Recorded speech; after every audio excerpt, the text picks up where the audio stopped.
Okay, this is AA100A, and this is me. Dr. Sam Mohammed Al Jalil, and we're doing AA100A. We're doing the chapter on Christopher Marlowe and Dr. Faustus. Spoke last time about them. We underscored and highlighted the parallels and the resemblance, and we said that there is a great deal that they have in common. I mean, their rebellious nature, their vaulting ambition, and other things.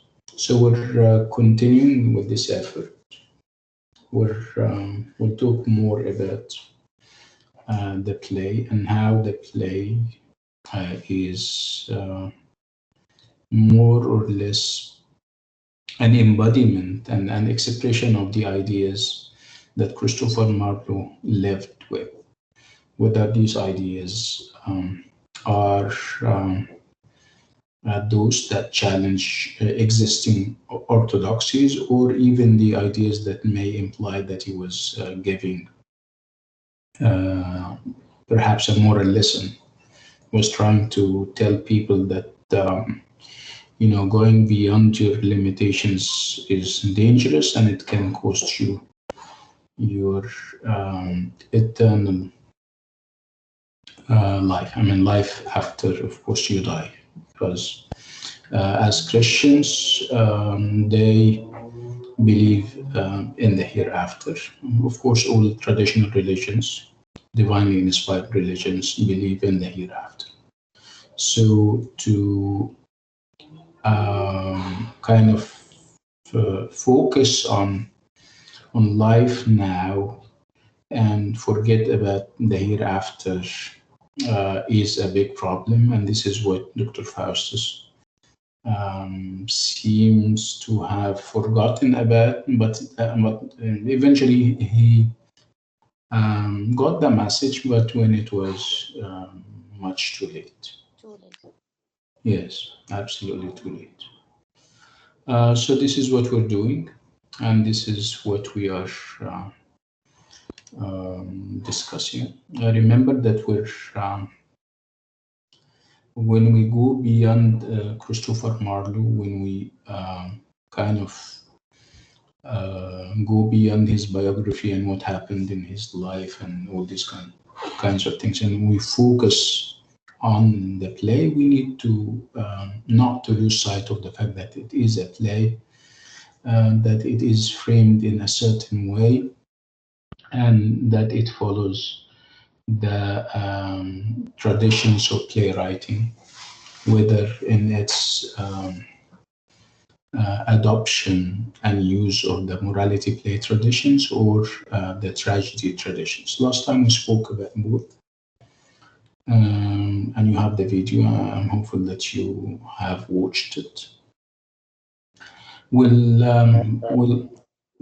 talk more about that, those dramatic frameworks, whether we're talking about the morality play or the tragedy.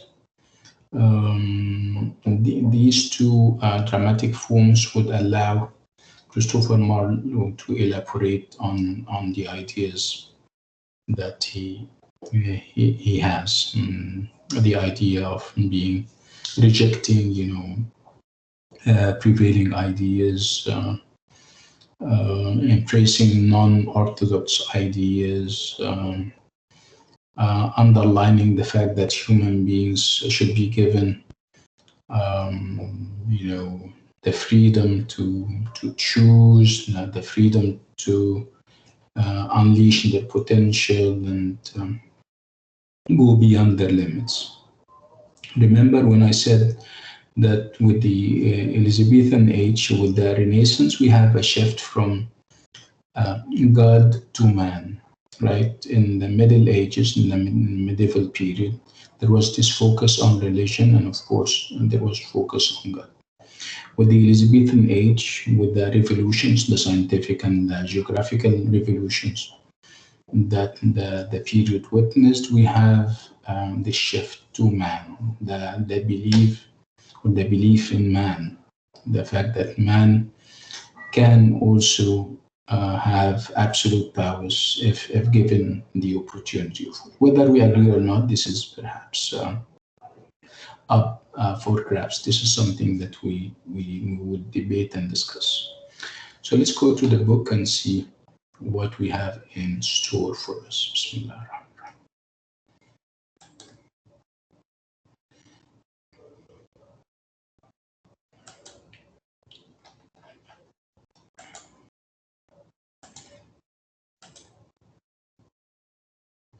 Can you see that? Yes. Hello? Okay, good. That's the book that you can see, right? Those who came early, I think, saw me underlining things and highlighting stuff, right? Have you seen me Yes, highlighting? yes. Yes. I did it on purpose, by the way. I meant to show you how people can prepare, how people can study stuff, right? So it's always good to underline stuff, significant stuff, right? It's always good to you to have a pen or a pencil handy where you don't just read and you forget everything. For obvious reasons. Remember, our memories are very short, like I always say. You cannot keep everything. So unless you have a pen or a pencil handy where you underline significant and important points, the likelihood that you retain lots of things is very slim and very low. Anyway, so this is our friend, Christopher Marlowe. And of course, we have Dr. Faustus, but we don't have his pictures. The picture is obviously the picture of Christopher Marlowe, right?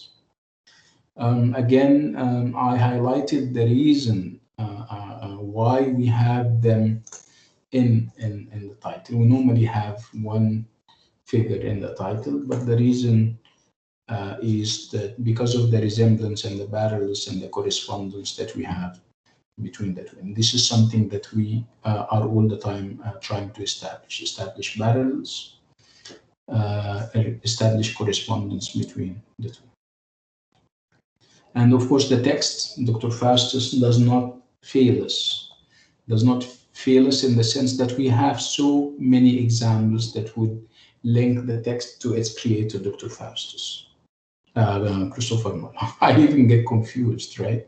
Because of how close they are in terms of what they think their ambitions and what they want to achieve and stuff like that.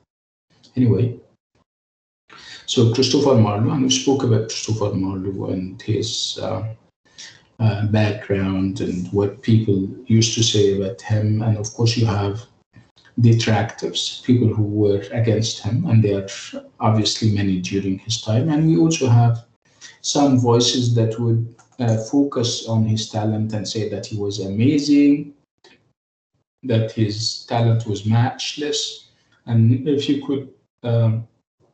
he had lived, he could have become as important as Shakespeare himself. And then we move to the text. Dr. Faustus, one of his plays, and again we stated the fact that of all Christopher Marlowe's plays, we have chosen Dr. Faustus because of the resemblance that Dr. Faustus has with Christopher Marlowe himself. We'll read the play as a Renaissance play or Renaissance play. And when I say Renaissance, lots of ideas should pop up and come out. And the fact that it is a term that is pregnant with ideas and pregnant with associations, as we're going to see. And then we go to the play proper and we start analyzing, some significant acts and scenes. And like I said, we don't have the luxury to read the play line by line. That's why we focus on significant ideas and significant, as reflected in significant themes and acts and scenes, of course. And that will be it, inshallah. It's a very interesting journey. Again, in the final analysis, we shouldn't be losing sight of the fact that the play and Christopher Marlowe himself are material through which we can learn English major skills. And what are those skills? Close reading. How to analyze a text very closely, how to kind of establish links between the text and perhaps the background of the age, the techniques used, and how the author uses these techniques to achieve certain goals and to meet certain purposes, as we have. So again, it's close reading that we're doing. We also talk about genres, and like I said, we have, if we talk about plays, we talk about different genres, and among them would be the morality play genre and also the tragedy genre, as we are going to see. And then, of course, the ideas, right? We also, in the process, we learn how to read a text against its historical background, how to read it historically, and also how to read it biographically. Biographically means that you would go to the biography of the author and see what kind of life he used to lead, what he did and what he didn't, and we'll discuss. It's cool. We spoke enough. I'm not going to revisit the ideas that I have spoken about before, but very quickly. Remember when we started off, we said that Christopher Marlowe is very controversial, and that would be perhaps the reason why we have him featured in the book, because the book, make no mistake about it, is about the disputed and contested reputations. Spoke about Cleopatra at one point, and how her character was also and her reputation were disputed and contested down through the ages. It's the same thing with Christopher Marlowe. For all his brilliance as a dramatist, for all his beautiful poetry, he is also a contested figure. People are polarized over his personality and over his life. Some people are, of course, very passionate about him. They think all what matters with him should be his talent and whether he was talented or not. And other people, of course, cannot seem to be able to divorce the life of the individual from his work. And they normally focus on the life, and they say if he is morally upright, if he is straightforward and was leading a straightforward kind of life, we would accept him. Otherwise, we would denigrate him and would dismiss him as macho, as somebody who is unorthodox, somebody who is a nonconformist, who doesn't follow the prevailing ideas of the time. So again, it's a lot of talk about him. It's a lot of talk about his talent, to the extent that people are saying that Shakespeare at one point was quoted as saying that he was inspired by by Christopher Marlowe in two of his plays. We spoke about that. And then when we move down and move along with his life, we will find that we have lots of eyewitnesses who said that he had gone through a number of jobs, and some of those jobs were are very questionable. At one point, people would say that he used to be a government spy, and other people would say that he was as if he's part of a gang or something, and he doesn't settle down, and he goes about picking up fights with this and that. And the fact that he was taken to court a number of times, and he had to come up with settlements with the police, with the court. So it's, as you can see, it's not this simple kind of life that we expect of an artist who has other, perhaps more lofty concerns. Again, that would be one big reason he would go down as a bad guy, if you like. We would have people, some of them were, dramatic rivals, people who used to also write drama, but obviously they were not as talented, and they would accuse him of all kinds of things. So for obvious reasons, you always had this professional animosities and professional rivalries where you can be very talented and very good, but your colleague would say bad stuff about it for, jealous. So Thomas Kidd, for example, would say that that Christopher Marlowe had monstrous opinions. Of course, when it comes to religion, when it comes to politics, and all these kinds of things. And they would accuse him of all types of crimes, mental or intellectual crimes, if you like. And when they say, for example, that he used to mock religion and refer to Christ in very negative terms, and Christ and his mother. This is, of course, is very offensive, and this is also very inconsiderate of the feelings of others. Yeah.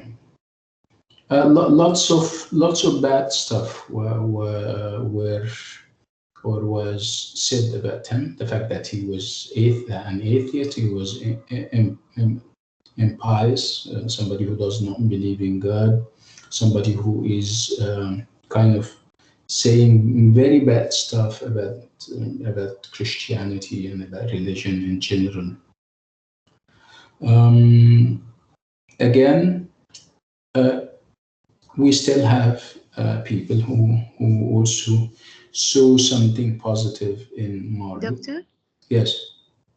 Do you mean mulhid? Mulhid. Okay. Again, he was believed to be mulhid. And he was, he was a rule breaker, if you like, a rule breaker, somebody who does not obviously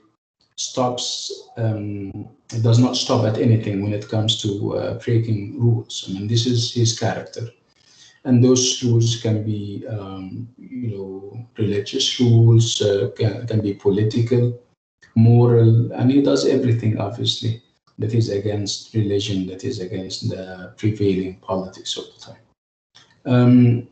Again, this is perhaps part of the story. The other part would be that he was enormously talented. He was supremely talented, like everybody was saying. And again, his bad reputation would influence the way people look at him, but he would manage somehow in the 19th century to come into his own. People are going to recognize him because it was a different time where the focus was not on the individual as much as it is on the talent of the individual. So he came into his own and he got recognized, finally enough, in the 19th century. This was the time of the Romantics, and the Romantics were for the most part rebellious characters. They were also against the establishment. Some of them were atheists, like Shelley, for example. He didn't used to believe in God either. So in the 19th century, the criteria would differ. Instead of focusing on the biography of the artist or the dramatist, they would focus on his work, and this is what they did. And it was only then that Marlowe started to get the recognition that he deserves, or he deserved.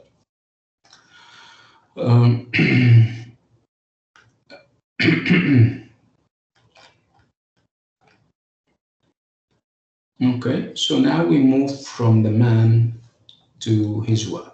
And the work that we're referring to, of course, is Dr. Faustus. And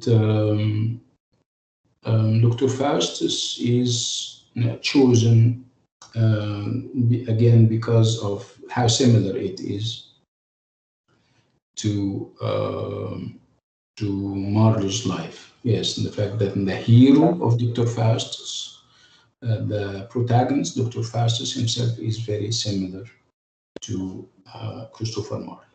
Okay, sorry. Of course, yeah, yes, go ahead. How did we know that he represents himself in Dr. Faustus? Yeah, by reading the play, by reading about Christopher Marlowe and his biography, and when you put them together, you set them against each other, you get the question that you're asking about. You see how similar they are. They are very similar, as you're going to see. Okay. So again, he has a number of plays. He wrote a number of plays. Why, Doctor, Yes. sorry. The last semester, I opened the plate of Dr. Faustus in YouTube. Yes. Good. Um, وحصل يعني. I I think it's not the same story. Yeah. It's like Yes. a comedy story. Well, because of we have this artistic. I don't know what. Okay. You can always adapt a play, and when you adapt a play to the cinema or to when you do it one more time, you have the freedom as a director to change the events. So obviously, the director has a vision that may, and in most of the cases, that differs from the vision of the original writer. So you will have so many adaptations. You will have so many adaptations where sometimes Dr. Faustus is presented as a comic play. Sometimes it is presented as it was originally presented. So can you kindly mute your mic? Doctor? Yeah, this is going to be the last question because we're not receiving questions now. Let me finish first, and then I'll give you all the time there is to ask all the kinds of questions that you may have. So, what's your name and what's your question? Very quickly. My name Muna Muhammad Ali. Your name is Mona Muhammad Ali. Okay. Yes. Mm. I saw actually on YouTube the play, the act, Mm. and it was presented by an English literature professor. And Great. some of the scenes were actually a bit comedian from the Yeah, play. there So is in the play normally a little bit, and not too much. But yes, yeah, of not course. the whole play. So I think it has some comedy in it. Yes, Just in two some scenes. things. Two things like Mona is saying. Mute your mic, Mona. Okay. One thing, like I said, would be the idea of adaptations. Adaptations means that you take a text and you adapt it to the movies, you adapt it to the cinema, and you change it so that it can suit your audience, it can suit the times. So you have your own vision as a director. Okay, this is one thing. The other thing is the play itself does have a number of comic scenes where you have the characters of Wagner and the other character, I don't know what's his name. I think Robin and Wagner are comic characters, and we have in the play a number of comic scenes, and this is normally referred to as comic relief.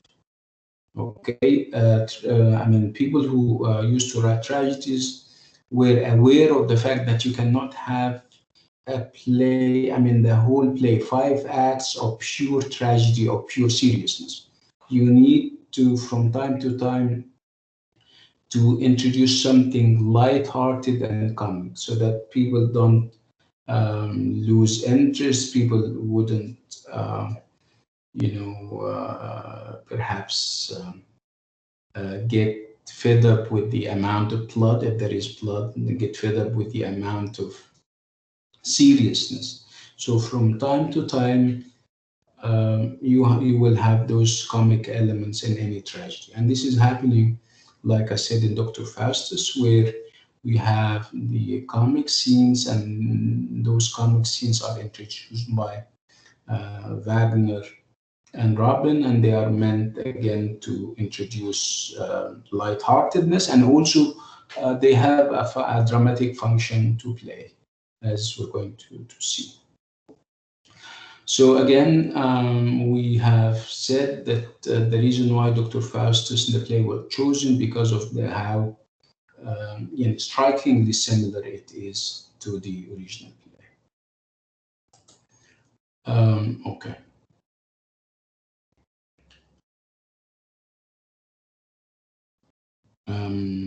Okay. There is also a trick or a strategy that that Marlowe adopted in the play. It's not something. It wasn't something new at the time, but Marlowe had every reason to adopt this kind of idea. And the idea would be that instead of thinking of having an original plot, a plot that he himself comes up with, he is presenting a plot that has been done before. Again, why would he do that? And it's not only that it was done before, it's not only that it is the plot of somebody else, it's also taken from another country. Again, when we read the play and see the amount of transgression and the amount of,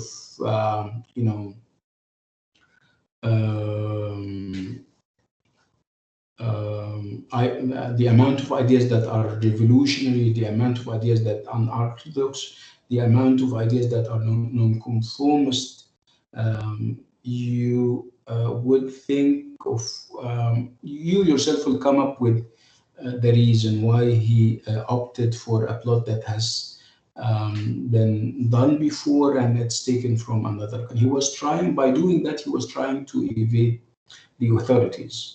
If he says that this plot is mine and I am the original creator, they would accuse him of being an atheist and being a transgressor, being a lawbreaker and everything. But he would simply say, if they summon him to tell him about the very strange ideas that he's presenting in the play, he would say, I mean, the plot is not originally mine. I am adapting it, and I'm taking it from a German playwright. So it's not originally my play. So this was a tactic and a strategy adopted by Marlowe. Instead of having his own original plot, he would have a plot written by a German writer for obvious reasons, like I said.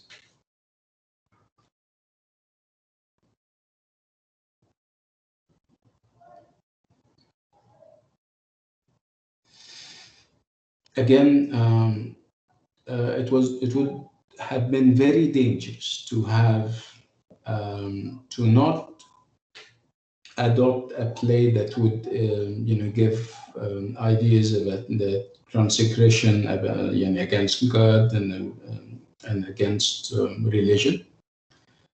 He had to do that. He had to kind of try to evade and avoid being prosecuted by telling the authorities that this is not actually my original plot. I'm only adapting it. And then we move to the play as a Renaissance or a Renaissance play. Like I said, when I say Renaissance, lots of things would come out. I mean, the associations of the word. Again, the basic idea about the Renaissance would be the fact that this was a time of scientific discoveries and geographic explorations. This was a time when it seemed that the human being is capable of a lot of things, that the human being has potential, and if this potential is unleashed, he would do great things. So with the Renaissance, the focus is now on man, capital M, of course, man and woman, with again the unleashed potential, the ability to do what people used to think is impossible. Again, if you compare this period, the Renaissance, and with its scientific discoveries and explorations, if you compare it to the period that came before, the medieval period or the Middle Ages, where the focus was on religion, was solely and exclusively on religion, you would make the transition to and make the conclusions yourself about Dr. Faustus. Why Dr. Faustus is behaving the way he did. Why also Christopher Marlowe behaved in the way he did. Dr. Faustus, the play, is a byproduct of the age of the Renaissance, and the Elizabethan age is part of the Renaissance. And Christopher Marlowe himself is a byproduct of the age. So if the age is about this absolute belief and trust and confidence in the human being, so it's only natural that you would have playwrights like Christopher Marlowe, reflecting that in his plays. It is true that he is taking it to extremes, but he is still communicating and expressing ideas that were not very strange or unfamiliar to the people of the time. So again, we're focusing on the idea that Dr. Faustus is an early modern play or a Renaissance play, where there was this focus on the idea of man, on the idea that man should be given all the freedoms and the liberties there are, so that human beings can unleash their potential and they do have the potential to do everything.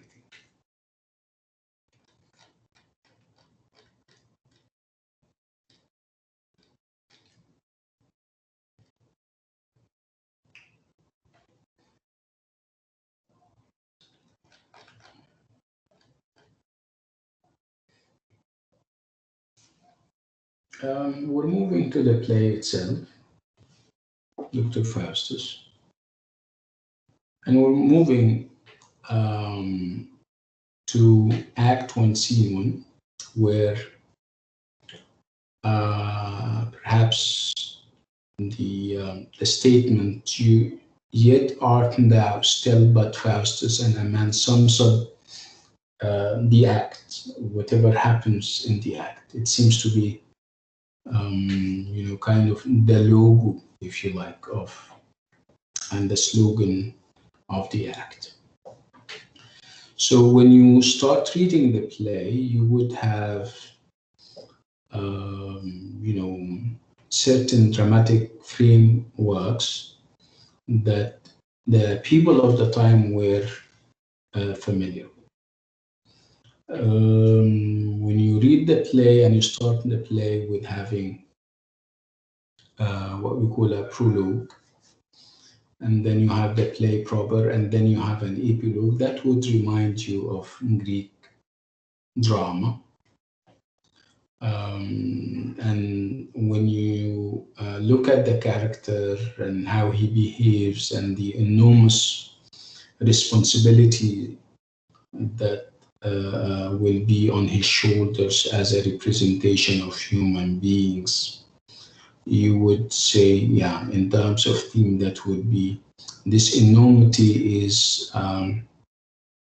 typical of tragic heroes, for example. So you can almost tell right from the very start that you are in front of something big and something very significant. We are in front of a protagonist like no other protagonist. That's why we're going to call him in a minute tragic hero. Okay, so when you start reading the play and you start reading the epilogue, and if you have some familiarity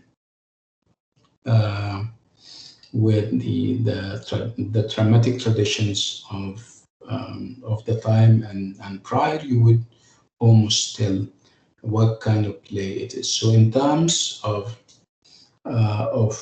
genre, in terms of subgenre and type, we have those two dramatic genres. We have the morality play, and we also have the tragedy.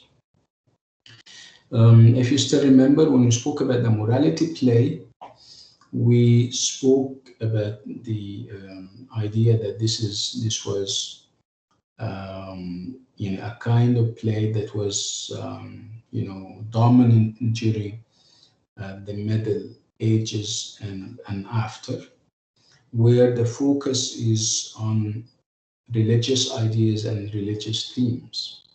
You would have people going to the theater in order to learn a moral lesson.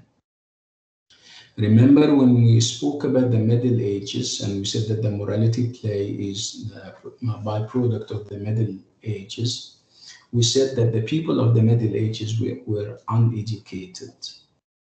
Uneducated, and they were illiterate, and they couldn't read and write.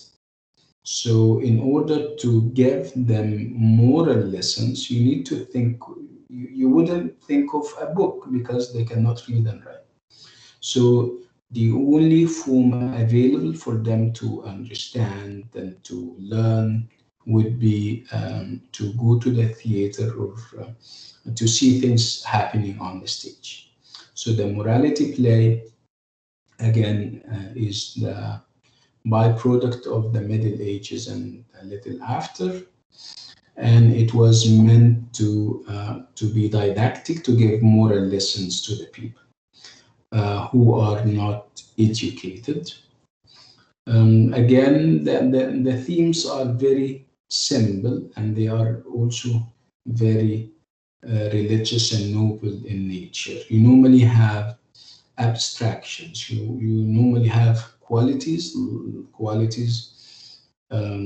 and virtues and vices in life, and those are embodied, and they are given human embodiment. You have characters who play these different qualities, and of course the goal would be for people to when they see virtues represented on the stage, they would embrace and adopt them, and when they see vices presented on the stage, and then when they see them beaten and defeated, they would avoid them. So you normally have qualities like generosity presented as a character, kindness presented as a character, good deeds presented as a character. And you would also have vices like, gluttony, eating too much as a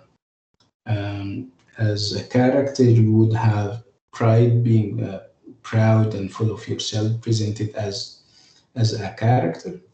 And those characters, the good and the bad, fight in the play, and you normally have arguments among and between them, and of course at the end the winning side would be the virtues and the good qualities.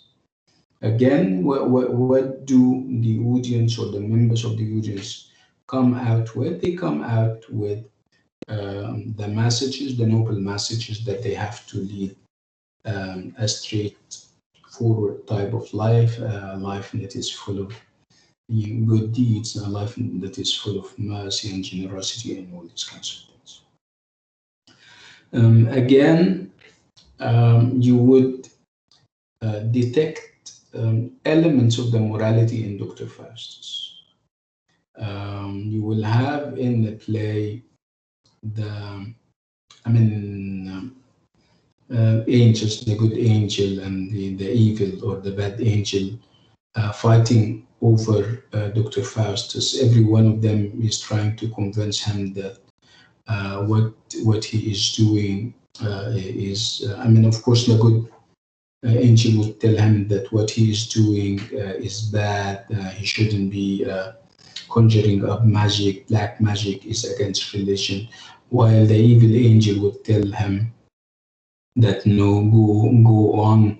You will have absolute power. You would have absolute absolute knowledge and absolute pleasure. So they would fight over the mind and the soul of Dr. Faustus. And these are all remnants of the morality play tradition that came back in the late 16th century.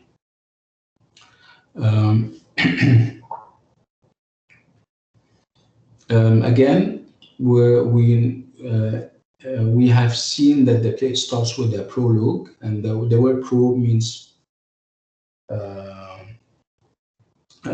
the word prologue would mean some kind of introduction, and this is again a reminder of the Greek tragedy, where we normally have a prologue, and the prologue is introduced by the chorus. The chorus is a number of people who would cut the action from time to time. They walk into the stage and they would deliver the moral lesson. Okay, is that happening in the play? Yes, we would have the chorus, and this time around the chorus is normally 3 people, but this time around in Dr. Faustus, the chorus is I think one character who would come and tell us about introduce Dr. Faustus and tell us what he is up for and what he stands for, and he would tell us that he has mastered all the existing branches of knowledge at the time, and he has earned the respect of everyone, and he has a doctorate and everything, but it doesn't seem that he is happy with where he where he is now. He wants more knowledge, he wants more power, he wants more pleasure. And that would have him think of striking a deal with the devil through magic, of course. And this is where the good and the evil angel will come in from time to time to try to, each will try to take him to his side.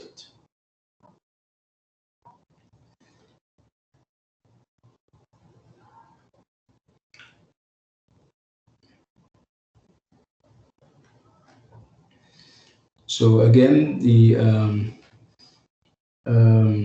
when we start, you would have more than one genre involved or detected. You would have the prologue, which is a reminder of Greek tragedy or drama, Greek drama in general, and also the chorus. And you would also have the evil and the good angels who would represent the morality play.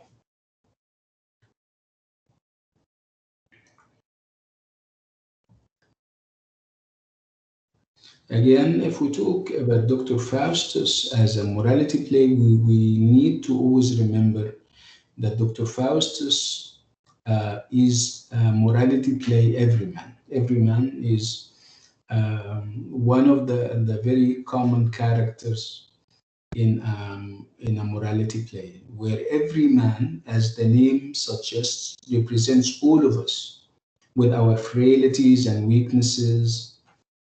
So the play the character in a morality play is normally a representation of all of us with our weaknesses and everything. So obviously, whatever happens to him, obviously to him, because there was no hair at the time, whatever happens to him would be would you would have this resonance with us. We would react to it because of how similar we are. I mean, we may be tempted like him, and the next thing you know is that we're,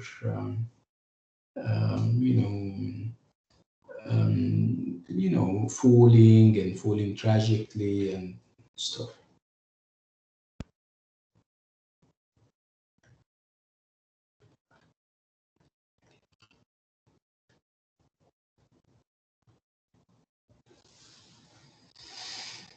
So morality plays were prevalent, were there during the late Middle Ages in England, and they were also still popular during the time of Marlowe. Again, you would from time to time stop and ask whether the play is a morality play or a tragedy, and whether you can safely say that it is a tragedy or safely say that it is a morality play. So can't it be both? Yes, it can be. You can say that it is a morality play, and you can have your own reasons from the play. And you can also say that it is a tragedy because of how similar it is to the tragedy in terms of the tragic hero and what he goes through, and the feelings that we had as audience for him, pity and fear and all these kinds of things.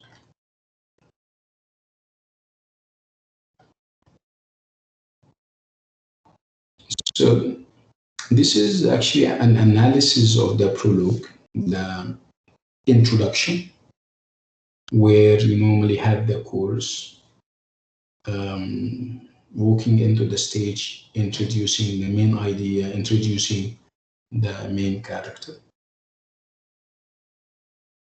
So the chorus spends several lines telling the audience what the play is not about. Okay, so it's not about war, it's not about love or martial heroism. It's obviously about Faustus and his fortunes. And of course, by fortunes, we mean his fate and destiny, whether it's good or bad. And then we have this mention of Faustus as a child and how he made it big in the world of science and in the world of knowledge. The fact that he came from a very poor family. He was born to parents base of stock. He had very humble origins, but he could make it in big in the world of science. He could achieve, which is of course an indication that he was hardworking, he was very smart, and all these kinds of things. So obviously there is something interesting about him. There is something good about him. The fact that he could work hard in order to become the scientist that he was.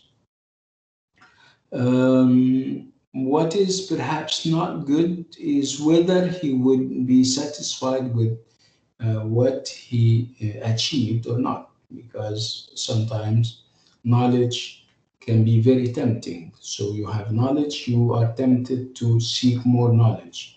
And with knowledge comes power. You seek power and you enjoy it. You try to think of how pleasing that is. So it starts, but it never ends. I mean, the crave for knowledge, the crave for power, the crave for pleasure. And this is exactly what happened with Faustus. And there is obviously nothing wrong with achieving, with wanting to know more and more, but the message, it seems that at one point you have to stop yourself, because otherwise you will go beyond your limitations and limits, and this is obviously playing with fire, because there is again a ceiling that you have that you shouldn't go beyond.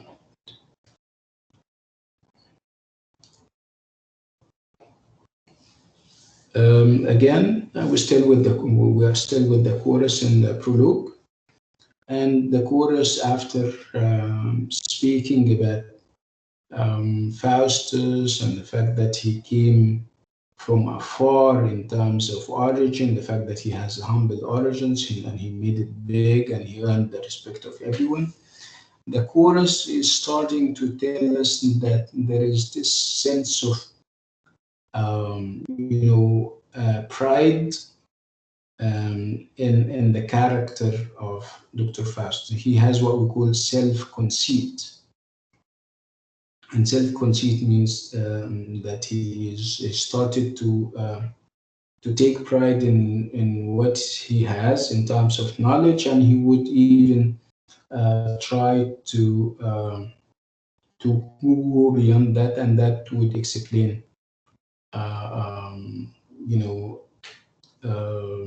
the intellectual pride that he is now taking in his achievements. And this is arrogance. This is going beyond his limits as a limited human being, and that's, of course, going to be very dangerous. And this is, as you can see, is a foreshadowing. We call it foreshadowing is when somebody at the beginning of the play gives you clues about what will happen in the future. Again, so the one single thing that the chorus is warning the audience against would be intellectual pride, that you shouldn't, you can learn all you like, but still you need to know your limitations. And by starting to think of magic, which is obviously against against religion, you are exercising intellectual pride, and that would bring about your downfall eventually.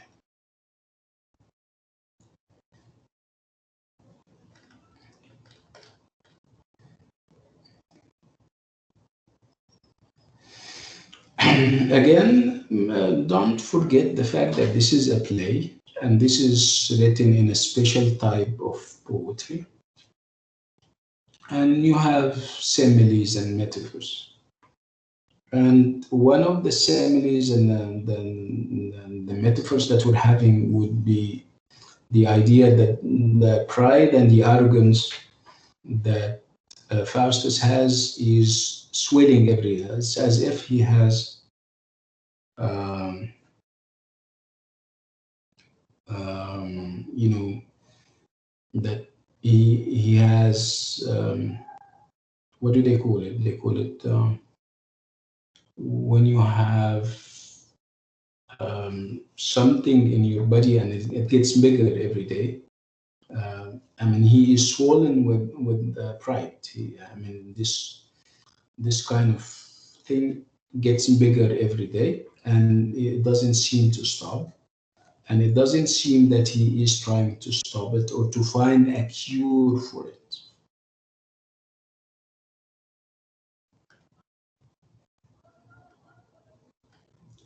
Again, there is also this reference to Icarus, and Icarus, and I'm hopeful that I'm pronouncing the name of this mythical figure in a correct way. Icarus is a Greek myth, and it revolves around a Greek mythical figure who makes, wings made of wax, and he tries to fall. And according to the myth, he tries to fly. I'm sorry. And according to the myth, he flies, but somehow, when he is exposed to the sun, of course, the wax would melt down, and the next thing you know is that the wings are no longer working, and he would fall down and get killed. Right? So, what's the message here? If Dr. Faustus is compared to Icarus or Icarus, the message here is that you were not created to fly, right? So what happens if you try to create wings to fly? But obviously you are, kind of opposing or resisting the will of God. So what's the end result? What would happen if you are so obviously by creating those wings you are not following God. Otherwise, God could have created wings for you, right? So you don't have wings and you're trying to create wings. Obviously, you are an overreacher, somebody who is trying to go beyond what is assigned for him. So the end result would be that you fall down and you would tragically die, like Icarus.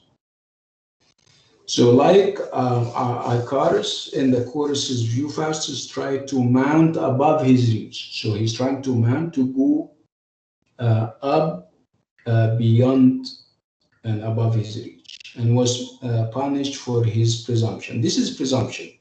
This is being arrogant. This is being proud because everybody is telling you that you are not a bird, that you cannot fly. And where you fly, this area is, I mean, these are heavens, and these places are, out of bounds. Out of bounds means that are not allowed. So this is an intriguing twist on the okay. So Faustus tried to mount above his reach and was punished for his presumption. And heavens conspired his overthrow. So heavens means God, seeing him trying to go beyond his limitations would, have him fall, and when he falls, he would die. Tragically, of course.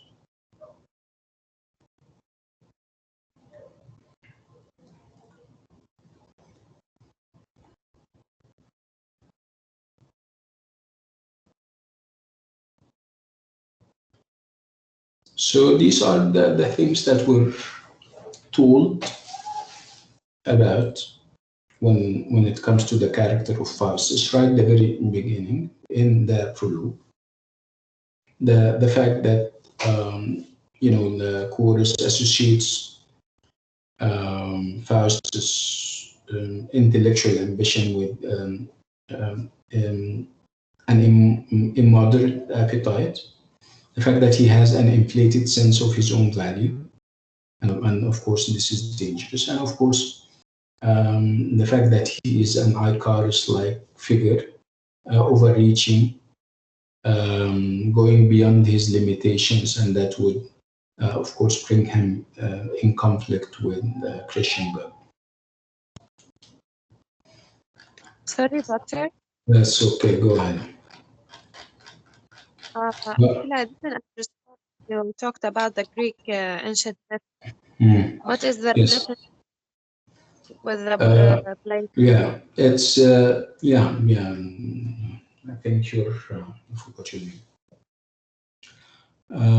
It's as simple as invoking a mythical figure, a Greek mythical figure that was the symbol of overreaching. Overreaching means that you go beyond your limits. You are assigned a place on earth. As a human being, you are assigned a place. You are in a middle position between the angels above you and the animals and the other creatures under you. Okay, so this is a middle position. This is what we call the great chain of being. You are on the chain and you have a certain link. So what happens if you go up? Of course, this is not accepted, right? Because you are assigned this place in the universe. Okay, according to Greek mythology, we have Icarus or Icarus who tried to build wings for himself. Okay, so what happens if you, and those obviously those wings are not natural. You were not born with them as a human being, right? So by building wings, by creating wings for yourself as a human being, so you are explicitly and clearly disobeying God.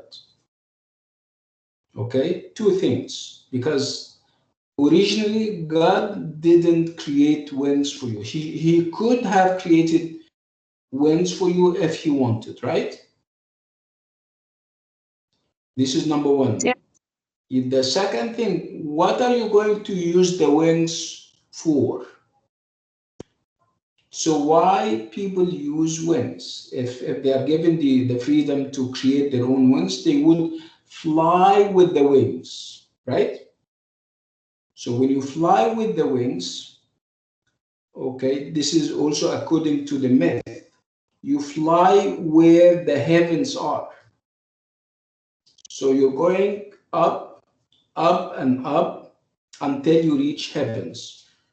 Who resides or who stays or who lives in heavens, in the heavens? Who has his place in the heavens? Obviously, it's God. So you're trying to this is outreaching, this is overreaching, this is trying to perhaps, assume a place that is not yours. Your place is on earth, right? So what happens if you try somehow to go and live in the heavens, where this is obviously the abode or the place where God lives? So obviously you're trying to be another God. Can we have another God? Of course not. It's only one God that we have. So what happens if you're doing that? God will interfere and you will fall and collapse. And this is going to be a punishment well deserved. And this is going to be a lesson that everybody has to take, that they have limitations and they should they should not go beyond their limitations by sometimes by how do people go beyond their limitations? In the play, we have Dr. Faustus conjuring up black magic and eventually having a pact or a deal with the devil. This is wrong. Or in the case of Icarus, he tries to create wings so that he can go to the heavens, right? In both cases, what will happen to these people? They would fall tragically and they will have a very tragic end. Are you getting the idea? Yeah, so he is challenging the Christian God, right? Yes, yes, absolutely. Exactly like Icarus, who tried to challenge the gods, because in Greek mythology you don't have only one god; you have so many gods. Okay, thank you. Okay, you welcome. So when we leave the prologue, and then we go to Faustus himself. Obviously, we've been talking about Faustus for quite some time, but he wasn't there on the stage. Now he is on the stage, and he's going to give us his first speech. And his first speech is given in what we call a soliloquy. And a soliloquy is a dramatic technique that dramatists use, and in this kind of technique, the character is given the opportunity to be alone on the stage, and he starts to talk. Of course, he talks to himself, but the message here would be that you listen to what he says in order to know what he is thinking of. Okay, so this is called the soliloquy, when the character takes the stage for himself, or perhaps part of the stage, a side of the stage, and he starts to talk out loud. And when he talks out loud, you get to know what he thinks of, what he is going to do perhaps in the time ahead. So how many soliloquies do we have? We have, I think, 3 soliloquies, and each soliloquy is a turning point in the career and in the life of Dr. Faust. So the first soliloquy is where we have Faustus talking for the first time, giving his first speech. And we will have Faustus alone reflecting on his experience as an intellectual and as a scientist. And we will have him in his study, in his own study room, where behind him we can see books of volumes of books of very famous scientists and literary figures, and those different kinds of books would represent the different sciences and the different branches of knowledge. And he would speak out loud. Of course, he talks to us as audience, which is part of the soliloquy. Yeah, somebody is kindly mute your mic, please.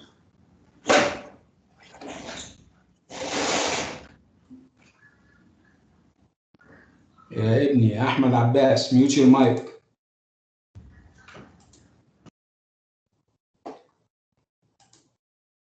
Okay, so this is the first speech where Faustus again is talking about all the branches of knowledge that he has mastered, and it seems that he's not happy. We have reference to science, we have reference to medicine, we have reference to law, we have reference to philosophy, and it seems that he has mastered everything, but he doesn't seem to be happy. So he's an eminent scholar, and he is now in his study, and he is surrounded by books from which he reads in Latin.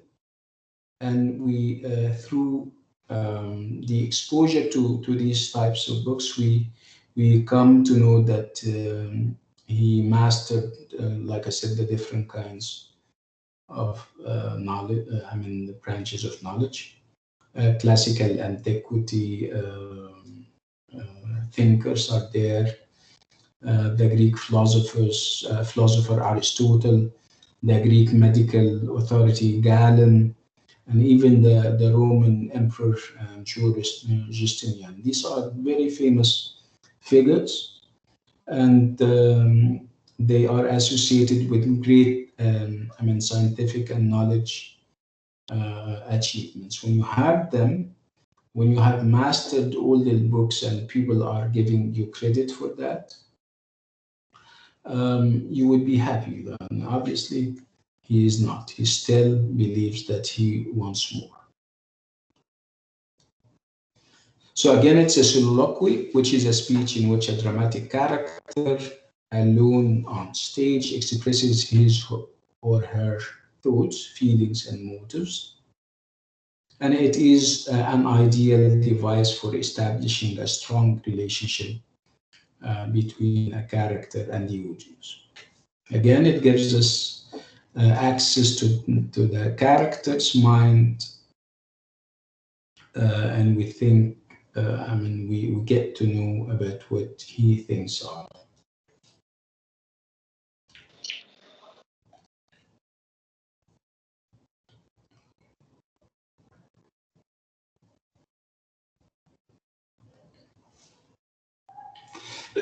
Like I said, he mastered all the existing branches of knowledge at the time and even prior.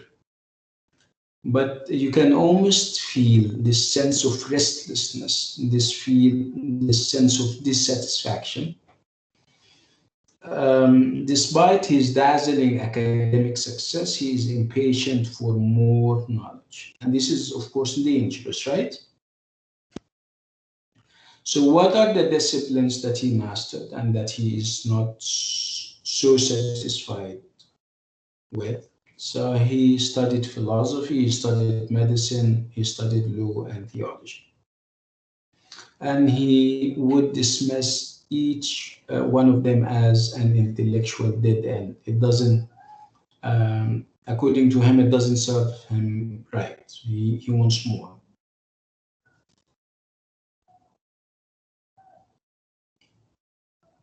And then he gives you his own reasons why for example he is not happy with what he achieved with medicine, because he says that medicine, yeah, it is true that I mastered medicine and everything, but I cannot raise people from the dead. Can you imagine? When he refers to other things, divinity, for example, the study of religion, he would also refer to ideas about how sinful human beings are, and that the idea that whether they like it or not, they will be damned, they will be thrown in hell. And this is, of course, a reference to a doctrine in Christianity that would propagate the idea that no matter how hard you try, no matter how faithful and how God abiding, going to heaven is a gift that God gives only to the ones that He chooses. We'll talk about that more, inshallah. Again, the bottom line would be that yet art thou still but Faustus and a man. This is the conclusion that Faustus came out with after he displayed all the types of knowledge that he has and why he thinks these types and these branches of knowledge are not enough. He is saying that he is, despite mastering all of them, he is still a human being. A human being means that he has limitations and he cannot go beyond them. So what is going to be the next step is, the next step would be that he would think of something that would make him, instead of a man, a superman, if you like. So superman means that he would have powers that are not given to normal human beings. So how can you do that? You have to do something out of the ordinary. And what is available so that you can turn yourself into a superman? Obviously, what is available at the time was black magic. So the question is black magic condoned and accepted by religion? Of course not. So Oh. what happens if you embrace or if you adopt or use black magic? Who's going to be angry with you? God. God. Okay. And if God is angry, what is going to happen? What is going to be the outcome? You will go to hell. Inshallah. Right. So Fair you, sure. and then I'm talking about myself, perhaps not you. I'm talking about Dr. Faustus. Okay. So again, if you're thinking of magic and black magic, which is not accepted by religion or man, so in this case, you're transcending. Transcending means that you're going beyond. You're going beyond your human limitations. You are breaking the boundaries. You know, boundaries حدود، في حدود معينة. أنت بتكسرها. You're breaking the boundaries. Okay, the boundaries that place what he sees as he sees what is happening as artificial restrictions on human potential. He believes that there shouldn't be any restrictions on human potential. Okay, so what is happening now? What is happening is that we see a man who has gone as far as human condition will allow him to go, but he wants to go further than that. Is that acceptable? Is No. that acceptable? No. So obviously he's trying to transform himself into a mighty God, a deity. Is that acceptable? No, right? Doctor, Yes. maybe he was like influenced by the Christian thoughts about Jesus. Yeah, no, if you're influenced by Christian thought and the Christian religion, you would know that you have limits that you shouldn't go beyond. Yes, but Jesus was able to make the died people becomes alive again. So maybe he like affected by this idea. But yeah, this is too religious, and I don't want to go into that because this is theology and would need more expertise. But I mean, in Christianity, they equate Jesus with God. For them, Jesus is God and God is Jesus. So Jesus for Doctor? them is not a human. Let me finish this idea, please. Okay. Okay. So again, for them, Jesus is God. So we're talking about something big. Again, for them, there is only one God. So you cannot try to go beyond your limits and your limitations and become another Jesus or another God. Okay? Yeah, somebody was asking a question. Yes, Doctor. Yes. I was asking that if Dr. Faustus was a resemblance of Christopher, and in the play he shows that he was mistaken and he will go to hell eventually, but in real life he still keeps his thoughts.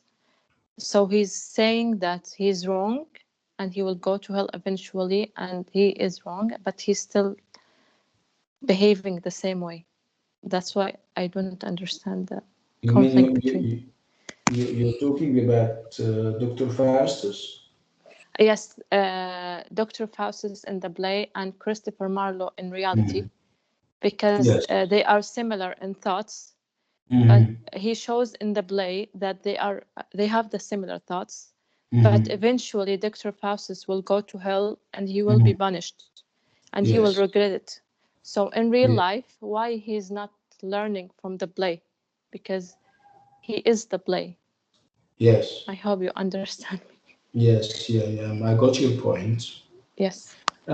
This Thank is you. obviously the problem that we have with the play is that it is up for grabs in terms of interpretation. The fact that, and this is perhaps a scheme or a plan. This what I'm trying to say. It is designed to go this way by Christopher Marlowe. Christopher Marlowe, remember, is trying to escape the notice of the police and authorities. If It's true. if he doesn't show Faustus fluctuating between, achieving his goals and becoming perhaps another god on earth, and regretting that, they would tell him, "What are you doing? Are you trying to tell people to perhaps, are you inspiring people to also try to go beyond their limits?" And then they catch him and they put him in jail. Okay? He would say no. I mean, look at Faustus, and you're going to see that from time to time he has those bouts of regrets. He regrets. He feels unstable. He feels that he cannot take a decision. There are so many cases and situations in the play where he is perhaps in an indirect way calling out on God to help him take the correct decision, which is not embracing black magic and not going further with the deal with the devil. So it is obviously meant. What's your name? Mona Muhammad Ali. Mona. It is obviously a Mona meant. It's one of the tricks and the strategies that Christopher Marlowe is employing in the play. He cannot say, or he cannot condone and approve, of what Dr. Faustus is doing 100%. He would show us that he is wavering, that he is not sure of the steps that he is taking, that he is trying to repent, he is trying to ask God for help, and sometimes the help does not come on time and stuff like that. So it is meant to go this way so that he can again avoid being taken to Going to court jail. for those transgressive ideas. Yes, thank you, doctor. You are. Again, you need also to look at this kind of transgression as the byproduct of the age. We spoke about the Renaissance, where man is more or less worshipped. So the shift is now very clear. We're moving from the belief in God to the belief in man. They have this complete trust in the human being and his powers and abilities, mental and intellectual abilities. So again, that would be also a good reason for Marlowe. If they ask him, they would say, I didn't come out with new stuff. This is the Renaissance, and this is what the Renaissance is about unleashing the potential of man.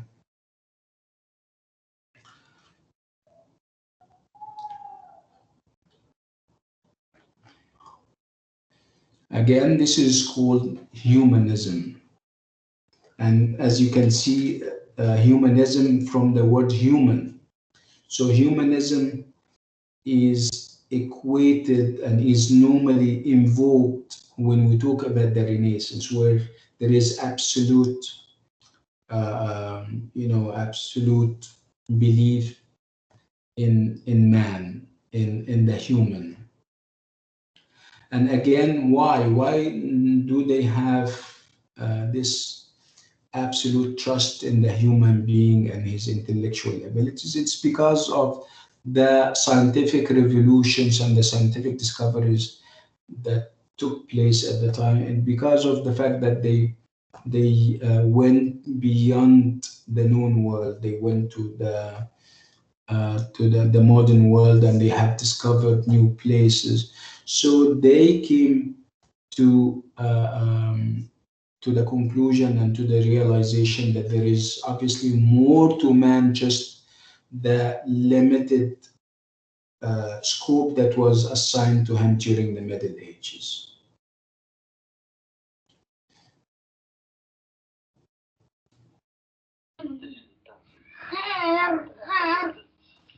Okay, so as a figure of the Renaissance, and as a humanist who believes that there are obviously no limits to the mind of the human being, Faustus would dream of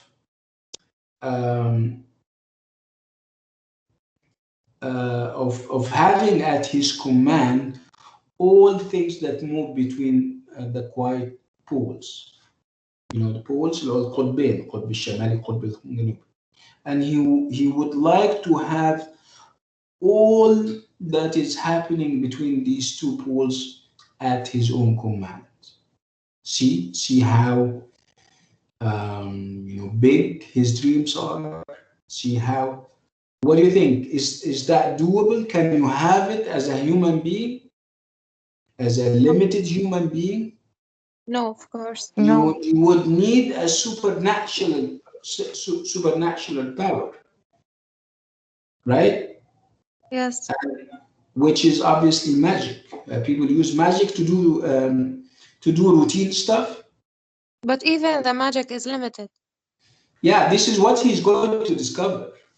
Yeah. But up till this point, he doesn't know what he is in for. He thinks that magic and having this deal with the devil would make everything possible for him. Which is, question? let me finish. Let me, when people, you can ask, but not when I'm saying things. So again, it's magic and conjuring up magic. He is under the false impression that magic can make the impossible possible. We'll see what will transpire, and we'll see whether magic and conjuring up the devil would help with that or not. Yeah, go ahead. Somebody has a question. Yes, you have said that Christopher Marlowe represented himself in Dr. Faustus. Did he really practice the black magic? No, he didn't. But he had somebody in a play who is expressing his thoughts. Oh, okay. So using magic and conjuring up the devil is only a metaphor. Okay, a metaphor in the sense it's something that you are hiding behind. You cannot go out and give your explicit views to everyone, right? So people are going to accuse you of being an atheist, of being a transgressor, and the next thing you know is that you're thrown into prison, right? So an indirect way of expressing his thoughts would be to create a character that, like Dr. Faustus, and to have a plot that revolve around going beyond your limitations and achieving the impossible and all these kinds of things. Are you getting the idea? Yes. Thank you Okay. so much.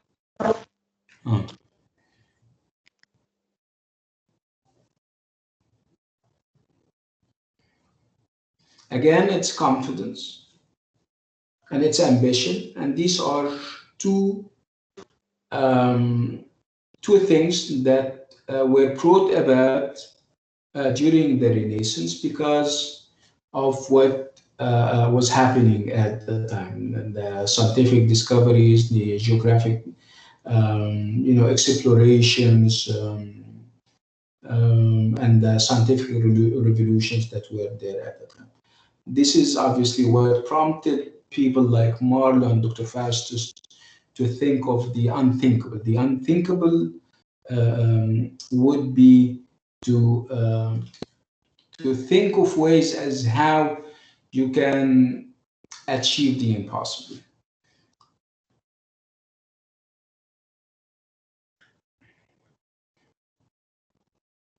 Again, after that, we will have the good and the evil angels. And this is a reminder again of the morality play.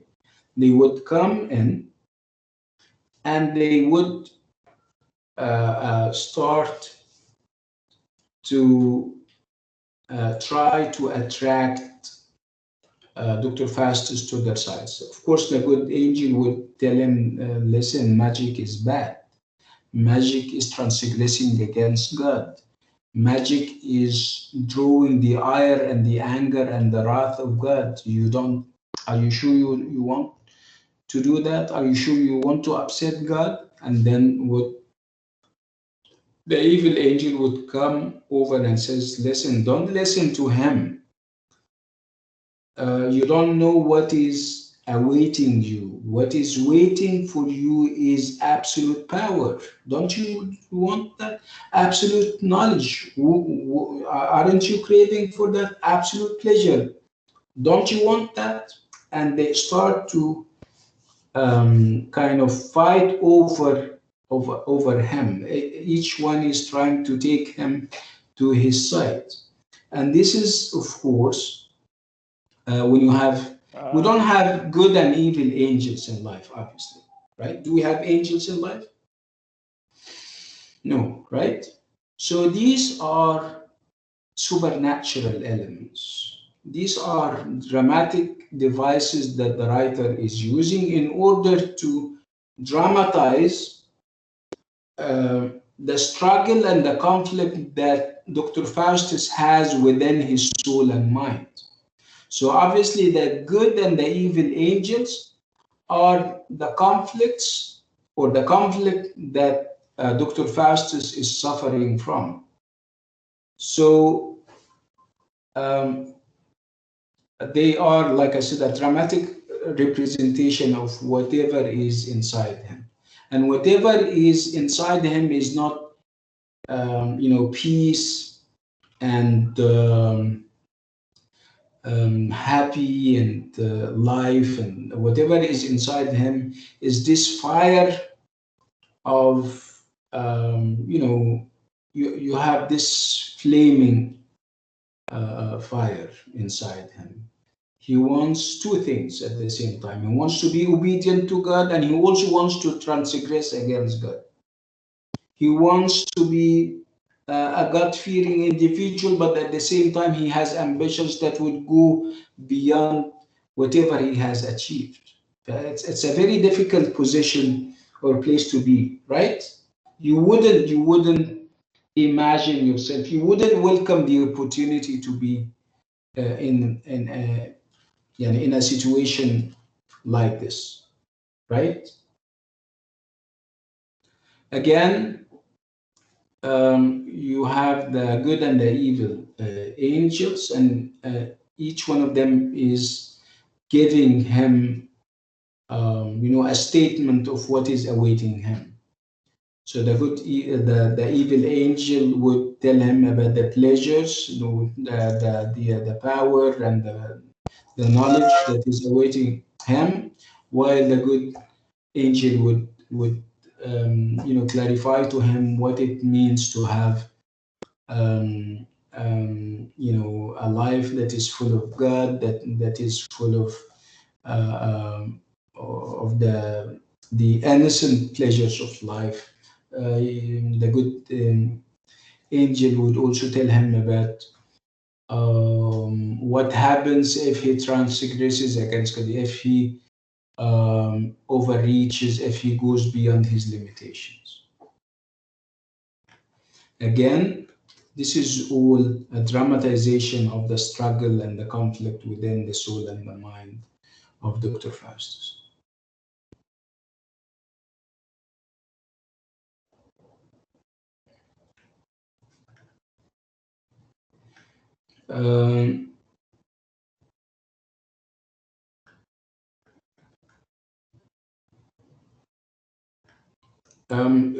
We shouldn't lose sight of the fact that Dr. Faustus, perhaps as a human being, he also he has this greed. When people are greedy, they want more. Whether this more is knowledge, whether this more is pleasure, whether this more is power, and this is obviously what the devil is playing on, and this is obviously what the evil angel is playing on.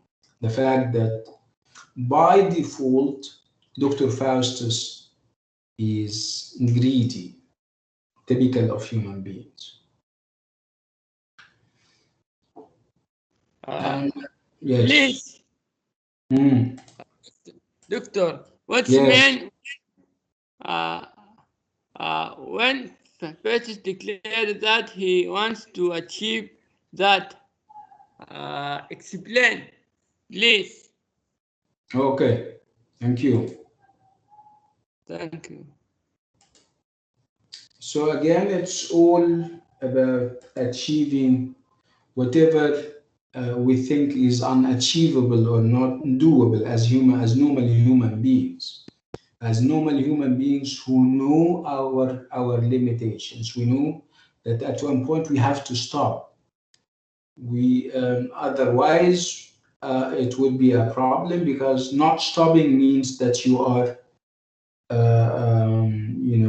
transgressing, and that you are breaking the law. Okay, somebody was talking to me about the comic scenes, and as you have seen, it's getting very serious. It's getting very gloomy and very tragic. This guy never stops thinking, right? And obviously, thinking is, if you think all the time, you get all types of headache. You get morose and sad. There has to come a time when you have to have some refreshment, right?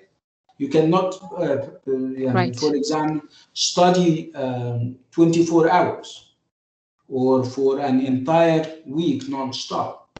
So at one point you would decide to go out in order to refresh, right? So this is exactly what is happening here. It's getting very serious. It's getting very thought-provoking. So we need some relief. We need some light-heartedness. And this is actually what the comic scenes in the play do. So we have comic scenes that are meant to relieve us from the intellectual and the psychological burdens that we are starting to have as audience, because we get very affected by what is happening to And Dr. miserable. Faustus. Yes. Why do we get affected? Because we are also human beings, and we can also be tempted. And we were thinking of the prospect of temptation and whether we would bow to these temptations, or we will resist them. So the thought of being tested like Dr. Faustus is very painful. So in order to relieve you of the pain as a member of the audience, we have the comic scenes. But even when you think about them, the comic scenes are both comic and serious, which is very ironic. Comic in the sense that what appears to you is that you have two people playing pranks on each other. You have Robin and you have Wagner, and they are very trivial characters, and they play pranks and they crack jokes on each other. But when you think deeply about what they are doing, you find that what they are doing is also very similar to what Dr. Faustus did, but in a light-hearted and in a comic way. How? Because they are using. Yes. Yes, this is Mona. Yeah. Okay. Because they are using the black magic book, but in a bad way, because they are not educated and they are not able to read. So that's why they put it in a funny way, or a comedy way. In the and look at their dreams. What is it that they want to do if they can conjure? Yeah, if they can conjure up magic. So Wagner tells us that Robin is so poor that he would give his soul to the devil. Who gave his soul to the devil? Or who wants to give his soul to the devil? Dr. Faustus. Dr. Faustus, right? So Dr. Faustus gave his soul to the devil, or he intends to give his soul to the devil in return for 24 years of absolute everything, absolute power, absolute knowledge, right? Robin here is so poor, like Dr. Faustus, and he wants to give his soul to the devil, but in return for what? In return for a shoulder of mutton. You know what mutton is, right? No. اللي هو الميت اللي هو لحم no not cow اللي هو يسموه ايه؟ Pig. Sheep. Okay, so you see how little his ambition is. He would give his soul like Dr. Faustus, but he would give it in return for a shoulder of mutton. Doctor? Yes. Who is Robin? Robin and Wagner are characters in the play, okay, that they don't have actually, roles beyond coming into the play without knowing who they are. Obviously, they can be neighbors, they can people who work with Dr. Faustus. They don't have specific roles. The only role or roles that they play is that they would come in to provide the comic relief, and by setting parallels to the character of Dr. Faustus. Again, especially with this idea of also one of them trying to or thinking of perhaps selling his soul to the devil, but in return for a shoulder of mutton. Again, you need to think of that, because this is what Dr. Faustus is going to get at the end. Dr. Faustus is not going to have absolute knowledge. Dr. Faustus is not going to get absolute power. Dr. Faustus is not going to get absolute pleasure. At one point, he would ask about certain secrets, and the devil is going to tell him, no, I cannot give you that. At one point, he would ask for a wife, and the devil would say no. Okay, so what is left what is he going to do during the 24 years of absolute everything? He would be a court magician. Can you imagine? Where if an emperor or a king in another country wants to be entertained, to be amused, they would ask Dr. Faustus to come over and play some pranks and do some magic tricks. So he downgraded. Yeah, of his course. status when he made it. Yeah. Is that what he wanted? Of course not. See, so which makes him similar to Robin or not? Yes. Yes, absolutely. They are both stupid, but in a different way. Mm.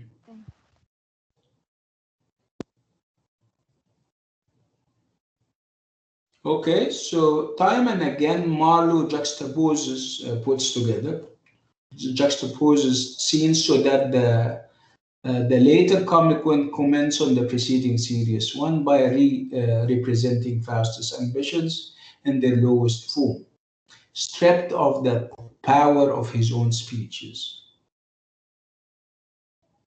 So with techniques such as these, the play diminishes its hero by exposing the triviality and foolishness of his aims.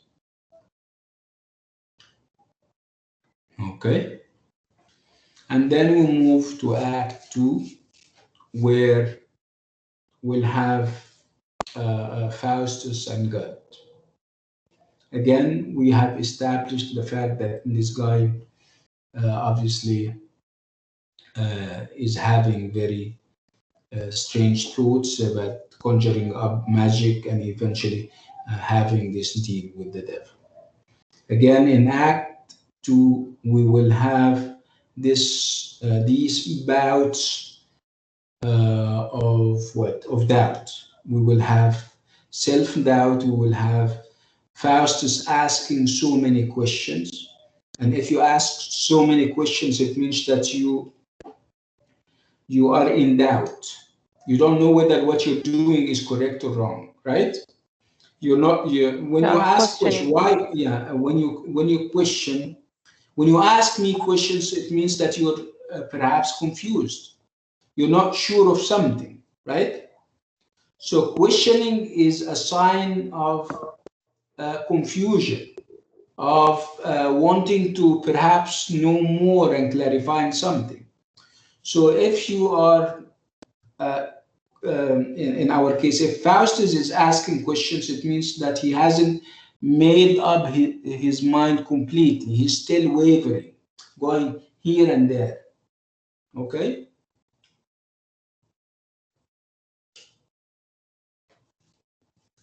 So in this case, and I think there is a soliloquy coming up, we will see a different Faustus.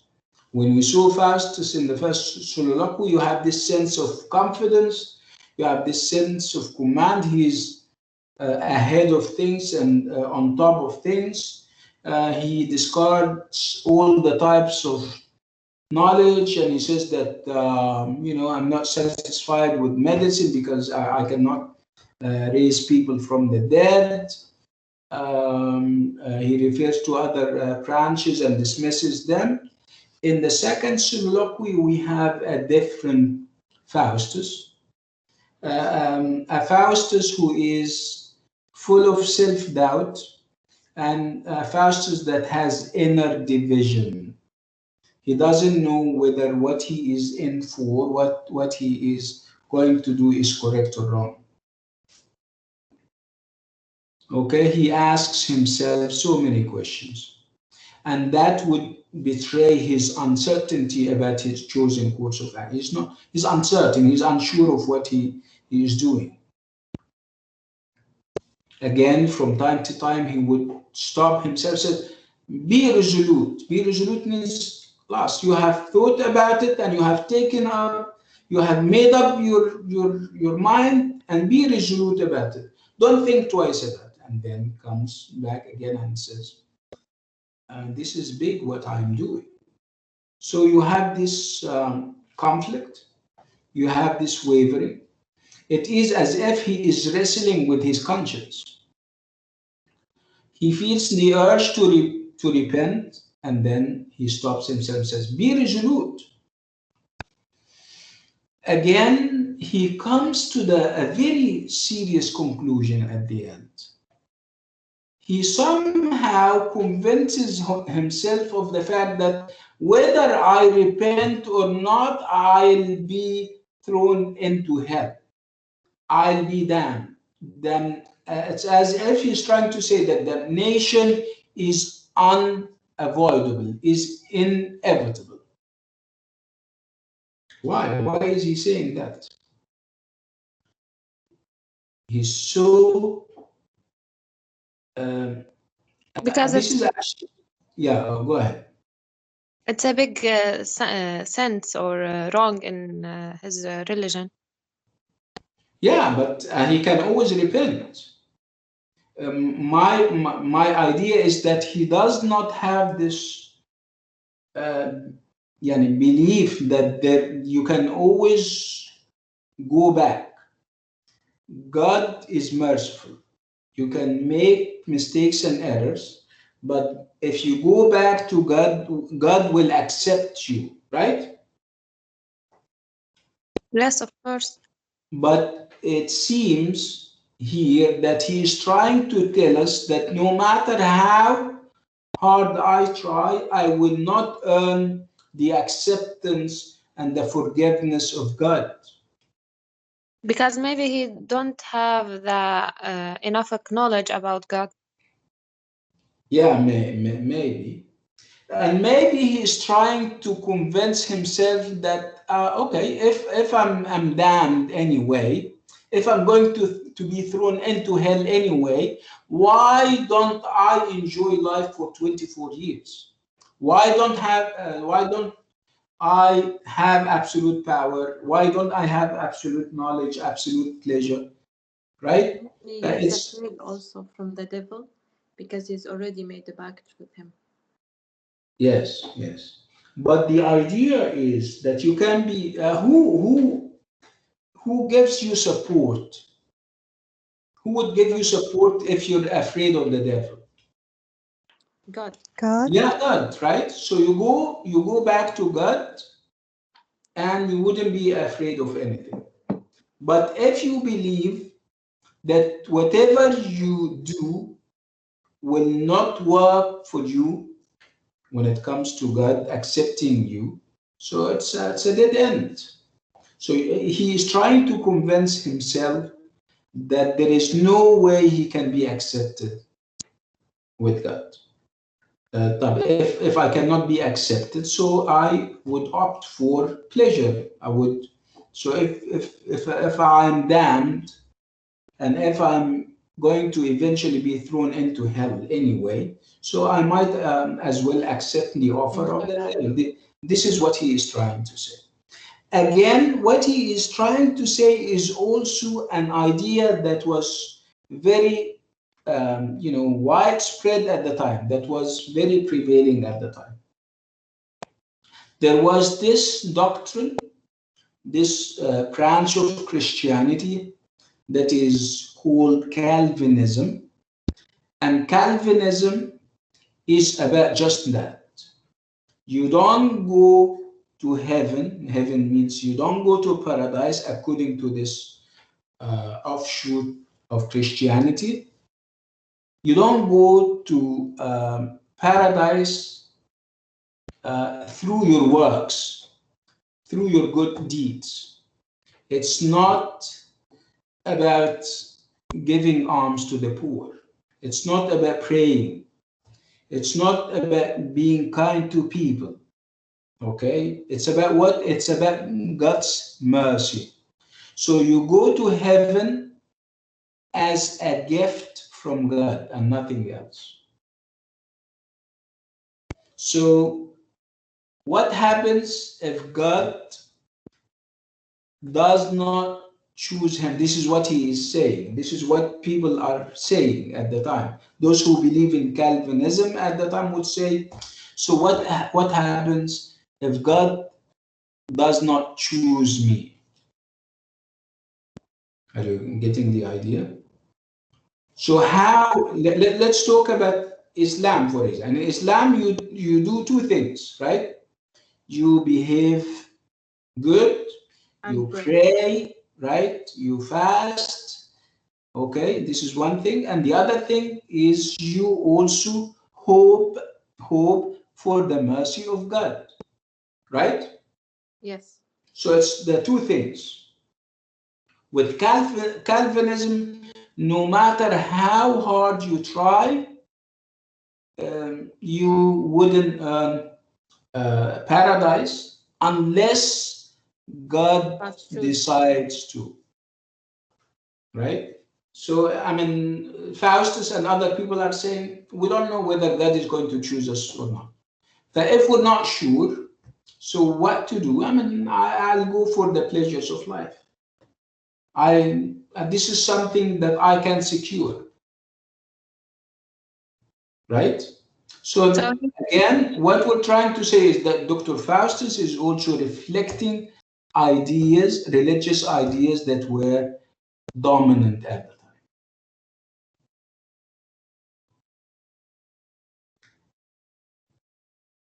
Okay, so as you can see, Marlowe is exploring the mental and emotional impact of the form of Protestantism that prevailed in England during the late 16th century, based on the doctrines of the French-born Protestant reformer John Calvinism. Okay, so according to Calvinism, man is sinful and man is depraved. They stress the sinfulness and depravity of human nature. And according to them, salvation is entirely God's gift. So salvation, going to heaven and having, going to paradise, is entirely God's gift rather than the result of any human effort. Okay?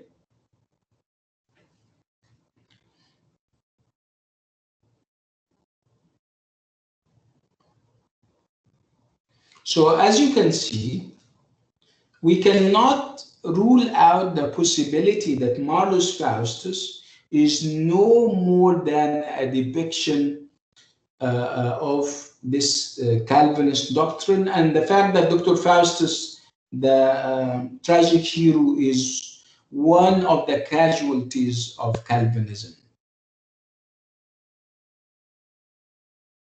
So, Doctor, Again, he yes. changed his thoughts, right?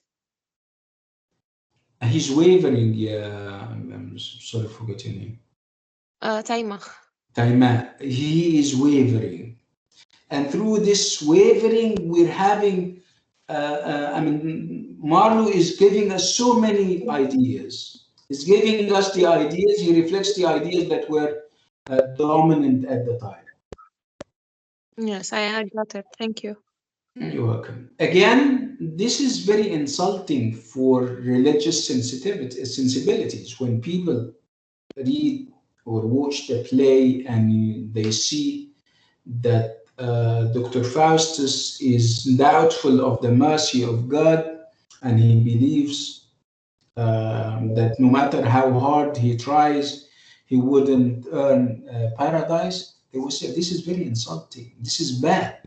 This is an infringement and transgression against God, because the Christian God is known to be a merciful God. So they would feel very furious and very angry that Dr. Faustus and the play in general is not presenting God as benevolent, خير يعني, as merciful.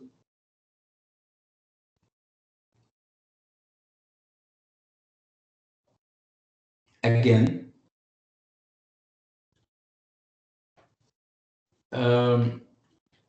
you would also have him wavering again And some people would say that, in the play, Dr. Faustus does not see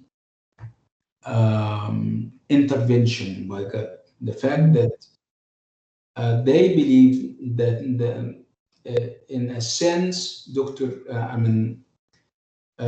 there should be some kind of divine help that would come on Faustus, come upon him, and that would reassure him, and that would tell him that God is benevolent, God is merciful, don't worry, you'll go to heaven if you repent. They are saying that this is not there. And why? They would say, they would argue that the play does represent the Christian God. We don't have that. He doesn't have, Dr. Faust doesn't have the help, the loving and the merciful hand that he is seeing, that he wants. And again, there is an answer to that. The answer is that God knows that Faustus is not really serious about God's mercy. He's only trying to find excuses to what he is in for.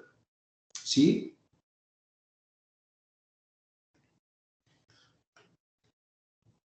So again, at the end, after putting this show, that no matter how hard I try, God is not going to accept me. Okay, if God is not going to accept me anyway, I'll strike the deal with the devil, which he did.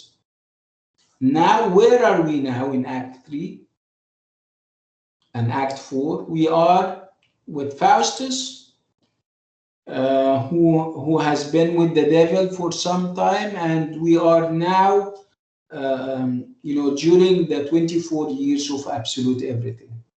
But let's see those absolute, things that he has achieved. We need to check whether it was well worth it or not, whether what he did, whether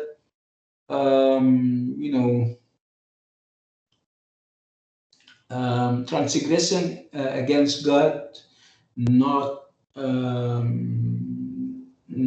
obeying the dictates of God.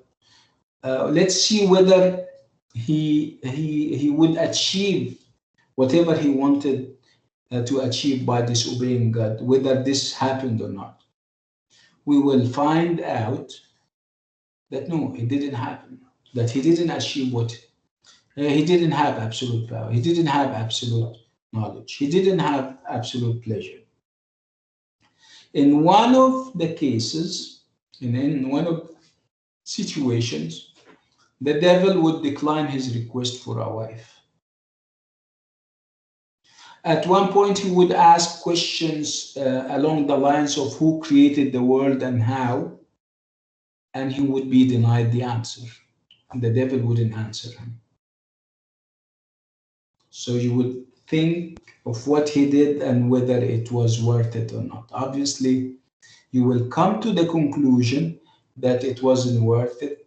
He should have stayed in his station in life. He should have been happy with what he had, and what he had was big and everything. So again, he is now reduced to a mere court magician, entertaining emperors like the Emperor Charles V and the Duke of and Duchess of Van Holt with conjuring trick. Is that what it came down to? A court magician? Is that what he wanted? Of course not. No. And in this case, he is very similar to whom? To Robin. Remember, Robin was asking for what? For a shoulder of mutton. So what is the shoulder of mutton that Faustus has now? Being a court magician entertaining kings. But that one was real, like he asked for something real. But he got it, but that one didn't ask for something. See, he is now a mere court magician. Again, what he asked for, what he wanted and hoped for never came out. Remember, he wanted to be able to raise people from the dead. Was he able to do that? No, he wasn't. So obviously it came down to nothing, and he admitted it, he acknowledged it when obviously one of the Duchess of Van Holt was asking for a dish of ripe grapes. Obviously, it wasn't its season, right? It wasn't the season for ripe grapes. So she asked him for that. And he would very regretfully say, "Alas, madam, that's nothing." Okay, he indirectly acknowledges the fact that it came to nothing. The lady is asking for grapes. Is that what I sold my life for? Is that what I sold my soul for? So obviously, he came to the realization, finally enough, that he is now squandering his abilities on trivial activities.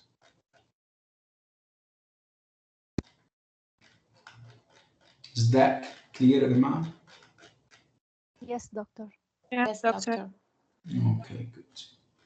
And now we move to Act 5, Scene 2, and this is going to be the last soliloquy. Okay, and the last soliloquy would be on or around the last hour of Faustus' life. So if you haven't read the play, so what do you think? This guy is in his last hour. So normal people in their last hour, if they are, God forbid, sick or something, they are normally very fearful, right? Very afraid, right? Yes. And you are a normal human being who is God abiding, who prays and does everything, and you're fearful. So what do you think of this guy who has struck a deal with the devil? What kind of last hour he would have? What do you think? He will try to make a deal with the God, communicate with God. Tell me about his state of mind. Tell me about his regret and sadness. And fear, of course. And fear and tremendous in himself. Absolute fear. So absolute power is now absolute fear. Absolute arrogance is now absolute humility. Right? And we have quotes, we have verses from the Quran telling us about those last hours, right? Can you remember some?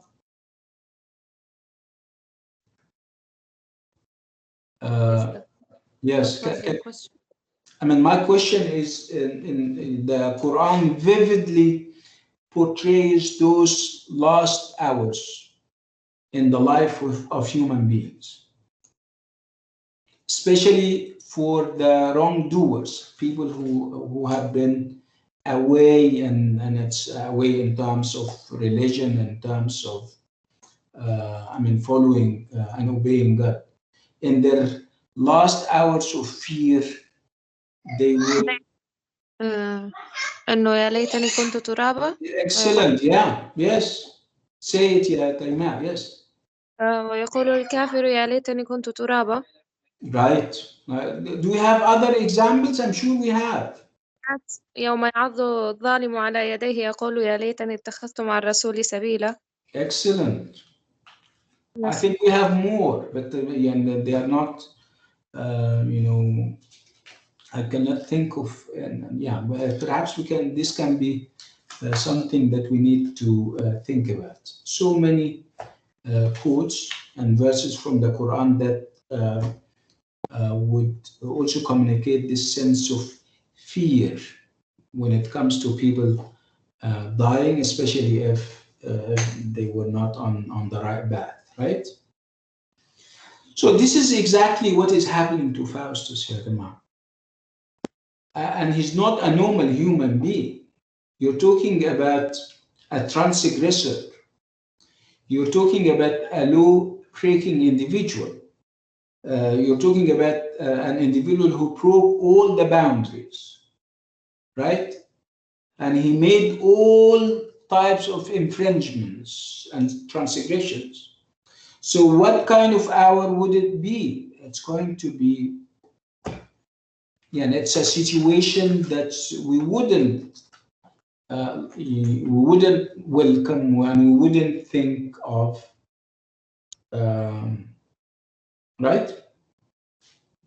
So you can almost tell what happens, okay? And Marlowe is going to dramatize that by having a clock, and the clock is obviously ticking, tick, tick, tick, tick. You see that in movies, right? Where you know, the ticking of the clock is an expression of something monumental in a positive or normally in a negative way. Tick, tick, tick. You can even feel nervous when sometimes with the ticking of a clock, you feel nervous, right? So the soliloquy represents an attempt to imagine and dramatize what the last hour of life feels like to a man awaiting certain damnation. He's going to die. And he's going to not only die, he's going to be thrown into hell. Okay. Doctor, sorry for interrupting. Yeah. I have an appointment at the hospital and time now 6, 7, and 17 minutes. طيب, you can always go and we will, the class is being recorded, so you don't have to worry. You can always watch it at your own convenience. Yeah. Okay? Okay, doctor. Okay. What's your name? Maria. Maria what? Maria Gharib.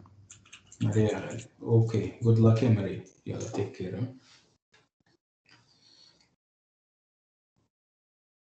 Okay, so what do I need? I need 10 more minutes, and that will come to an end. Okay, so again, we're talking about the last hour in the life of Dr. Faustus, and you can almost imagine what kind of hour it would be. Very terrifying, very. I mean, obviously his hair would stand on end. He knows what is awaiting him. And of course, you would have all those types of dramatic devices that would capture the moment or the hour, like having the clock clicking. The first half hour, it's clicking normally, but the second hour, there is this acceleration, or this is what Faustus feels. He feels that time is moving very fast. Yes. Doctor, I have to go because I have doctor appointment. Okay, نفس المستشفى? No, it's physiotherapy for my daughter. Oh, okay. What's your name? Muna Muhammad Ali. Okay, Mona. You can always watch the recording, inshallah. Thank you so much, doctor. ألف سلامة على بنتي. Allah يسلمك يا رب. Bye bye. So as you can see, Faustus wants time to stop or slow down. But obviously this is not happening. It's accelerating rather than slowing down.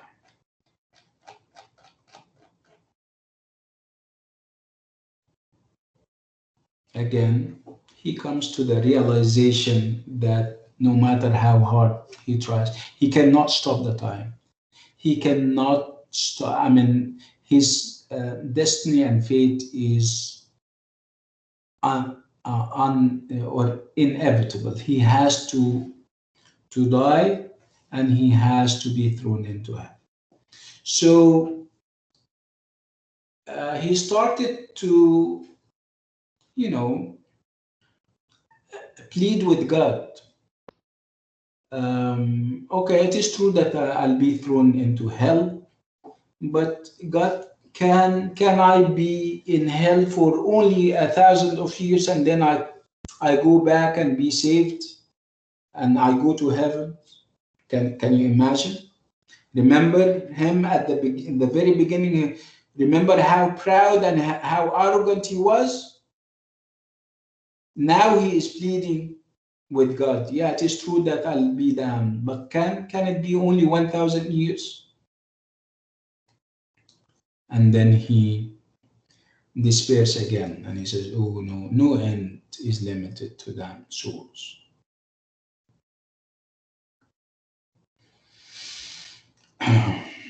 Again, you need to always remember to set the first soliloquy against the third one and see the difference. A sea of differences, right? He's no longer the arrogant, proud, bombastic figure that we have met at the beginning. He is now humbled down. He wants to hide, to perhaps dig a hole and put himself in, right?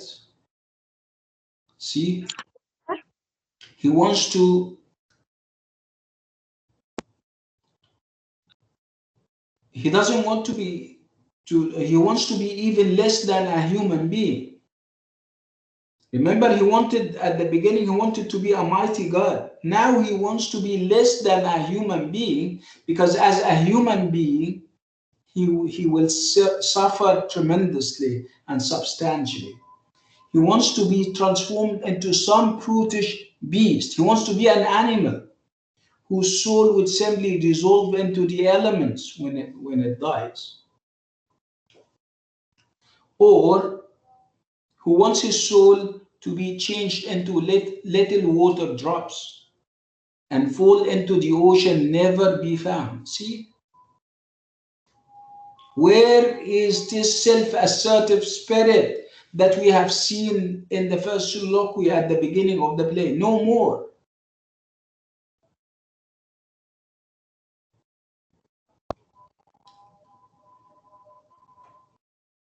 Doctor, your voice is cutting. Hello, can you hear me? Hello? Your Yes, is Doctor. cutting, Doctor. Cutting? Yes. Wait. Hello? I hear you. Yes, Now it's it's not good. cutting. It's clear now. It's clear now. Yes. One final thing. I know one final thing. One final thing. And I we'll think go. it's from you. From me? No, the student. Oh, okay. What's your name?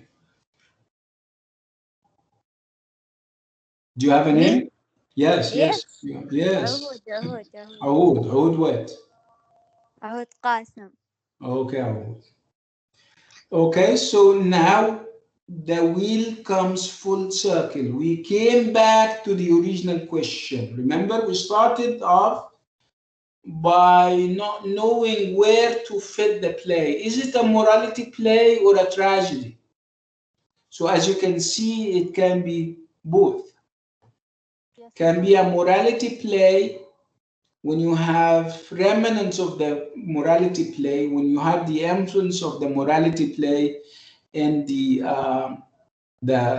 characters of the good angel and the evil angel fighting over his soul and trying to convince him to take the different directions, right?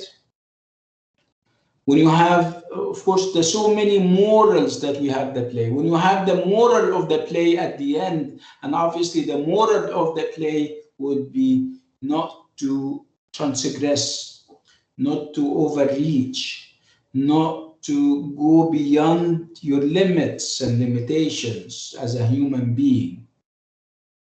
Okay, so it's a morality play, it is true, and it is also a tragedy. It's a tragic tale in its technique and also in its content and its messages. And what is a tragic play? What is a tragedy? A tragedy is a play that is serious and significant. And you normally have a prominent main character, somebody who is high and mighty and everything, but he has a flaw. He's not perfect. And he is exactly like everybody else. Like us, we have our good points and we also have our bad points. He's a human being like us. And he would move from happiness to a state of misery. Okay, because of frailty or an error of judgment. And again, at the end, he would die very tragically. So what do we feel as audience at the end? We feel pity and fear. This is what a tragedy, triggers in us. It triggers the feelings of pity and fear. Pity for what and fear of what? You feel pity for the tragic hero. Why? Because he is, in the final analysis, he is a human being like us. And as human beings, we may have the same temptation and we may succumb or bow to the temptation. Right? Fear of what? Fear of what happened to him. The fact that he died tragically. He was thrown into hell. Okay? Yes. So you can safely say that Dr. Faustus is a tragedy, the play. And you can safely say that Dr. Faustus, the character, is a tragic hero, right? And you can safely say that it is a morality play because Dr. Faustus is similar to the character of every man in a morality play. Right? Okay, doctor, I have a question. Can I ask you, please? Yes, ask. My name is Bashar Abdullah. Your name is, right? Your name is? Yeah, Bashar Abdullah. Okay. My name is, yeah. I'm sorry, but I was trying to follow you and know the meaning or the difference between tragedy, I think, and metaphor. So please, And morality play. Yeah. So please, Johnny, can you repeat it again more simply, please? Yeah, yes.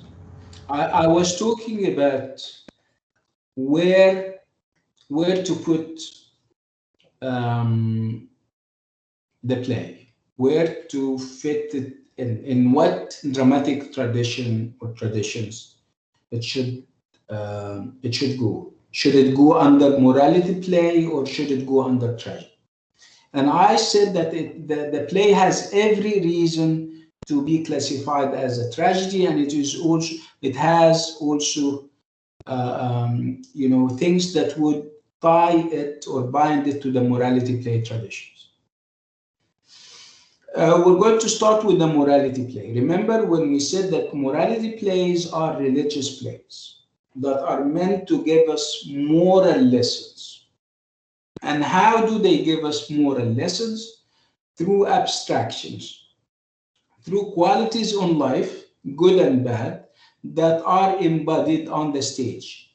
Human beings, human actors represent and symbolizes qualities in life. They embody them. If you have kindness, you'll find it embodied by one of the characters. If you have generosity, if you have good deeds, also if you have bad qualities like hatred, like envy, like jealousy, they will be represented on the stage as human beings. Okay, and then they fight. I mean, in morality plays, those different characters fight, and obviously the side or the party that comes out winning would be the good side, the good qualities. So goodness would overcome and win over evil. Good deeds would defeat jealousy and envy, right? Generosity would defeat meanness and being miserly, right? So this was the morality play. So it gives you a moral lesson. You always have abstractions that fight over the character. And this is exactly what is happening, where in Dr. Faustus you have the good and the evil angels. What do they do in the play? Each side is trying to take Dr. Faustus to his side. So the evil angel is promising him the world, is saying, listen, if you follow me, if you have this contract or this deal with the devil, you will have absolute knowledge, absolute power, absolute pleasure. Okay, you will have tremendous pleasures. While the good angel is telling him, no, you should follow the right path. You should follow God. Because if you don't follow God, God is going to be upset with you and you will end up in hell. Okay? And then he starts to go here sometimes and go there sometimes. Another sign of the morality play in Dr. Faustus would be the fact that Dr. Faustus, the character is like the typical morality play character of every man. There is always a character in a morality play called every man. This and the name is very significant and very revealing. When I say every man, it means that this character represents all of us in our weaknesses, in our points of weaknesses, in our bowing to temptations sometimes. So in this sense, the play is a morality play. Okay. So can it be tragedy? Can I describe it as a tragedy? Yes. It also has lots of the signs of tragedy in it. One big sign of tragedy in Dr. Faustus would be the idea that you have a very serious topic. What is this serious idea that we're talking about? Somebody is trying to, think of going beyond his limitations and becoming, a mighty God. Somebody who's trying to prove to himself and to the world that human beings have potential and that there shouldn't be limits on how of how much they can achieve. This is obviously a very serious idea. Okay, so it is a tragedy because of how serious the topic is. It is also a tragedy because you have a tragic hero. You have a human being who is very serious, who is outstanding, exceptional in everything except for the fact that he has a flaw or a weakness within his character.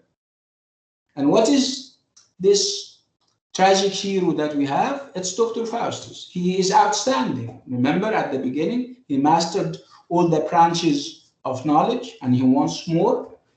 He has a PhD and everybody is obviously giving him credit. Outstanding, exceptional. But he has a flaw. What is his flaw? His flaw that he has intellectual arrogance and intellectual pride. He takes pride in what he has achieved. He doesn't humble down.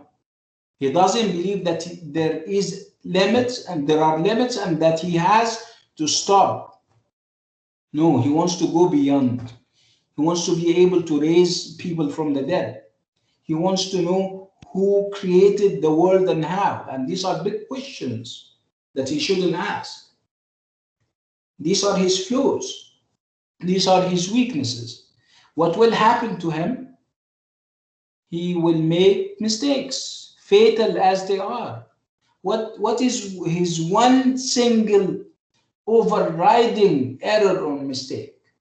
It is the fact that he concluded a deal with the devil. Okay? So he will receive, or so he thought that he would receive absolute power and absolute knowledge and absolute pleasure in return for his soul. The devil will take his soul at the end, and his soul will be thrown into hell. These are the mistakes. And at the end, he will be thrown into hell. This is his tragic downfall at the end. What do we feel for him? We feel pity and fear. Pity because he is a human being like us, right? And we may be tempted like him. We may be put in his position, right? And we also feel fearful that eventually we may face the same fate. So again, the play is both a morality play and a tragedy. And this is basically what this chapter is about. The only thing that we have left is now we're making an assessment of the character of Marlowe through Dr. Faustus.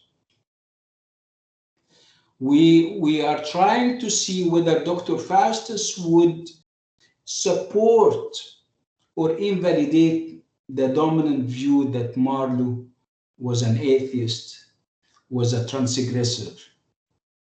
Okay, and we have all the examples there are to ponder that, to think about that. Okay, so the overriding sentiment at the very beginning of the play was that Marlowe is a rule breaker, is a game changer, is defiant, is subverting religion, is subverting existing beliefs, right? So at the end, when we have done Dr. Faust, do you think what you have seen in Dr. Faustus do you think that what you have seen would reinforce and support the idea? Or do you think that, no, he didn't mean it? I mean, he was obviously trying to perhaps warn us against the pitfalls of overthinking and over-dreaming, and over-ambition. What do you think? And I'm asking you before we leave. Yes, what do you think? I think Dr. Faustus was looking for the true or the right God. That's why he passed through all of these events. And okay, so let's go back to Marlowe. What do you think? Are you convinced that Marlowe is a rule breaker and that he is perhaps an atheist, that he is subverting orthodoxies and religion? Maybe he's expressing his confusion about some thoughts or some beliefs in the Christianity. Okay. Maybe. So you're giving him the benefit of the doubt, right? Ya Taimat. You're trying to give him the benefit of the doubt. بتحسني الظن بيه. Yes. Right? Yes. Yeah. Which is fine. That's good.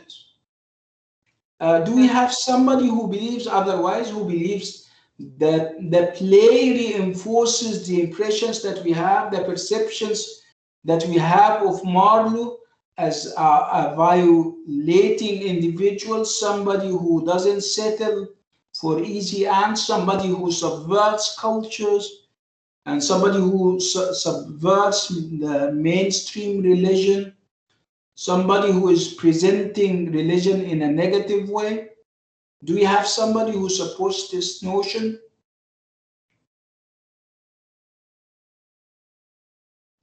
Okay.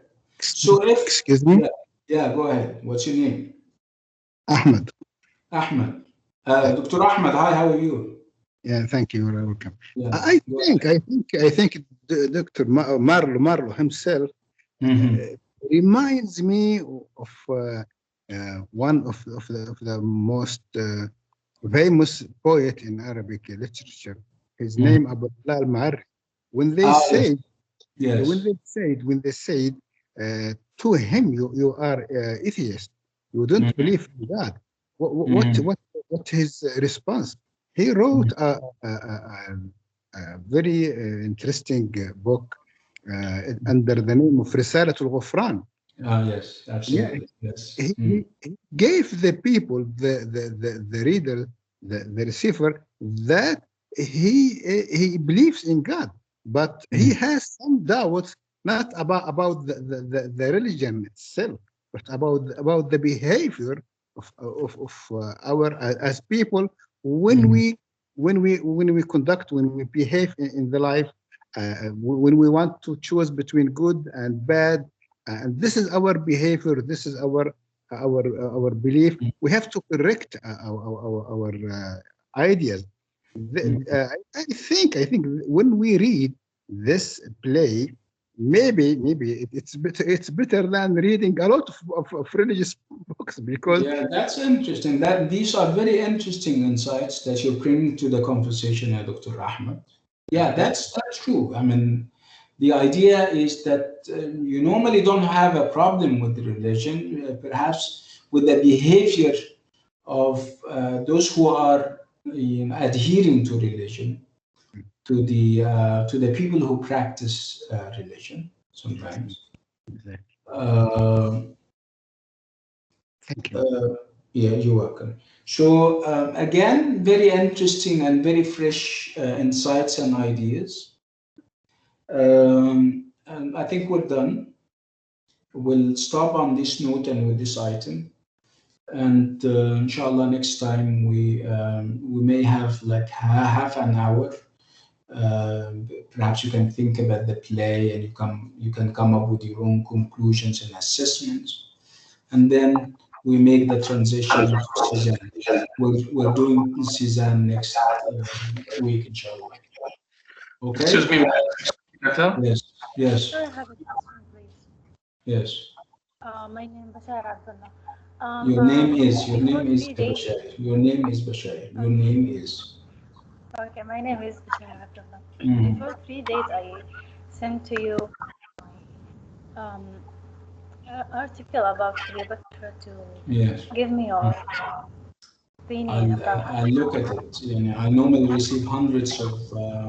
One of the courses that I coordinate has 2,000 plus individuals, and they keep sending me emails.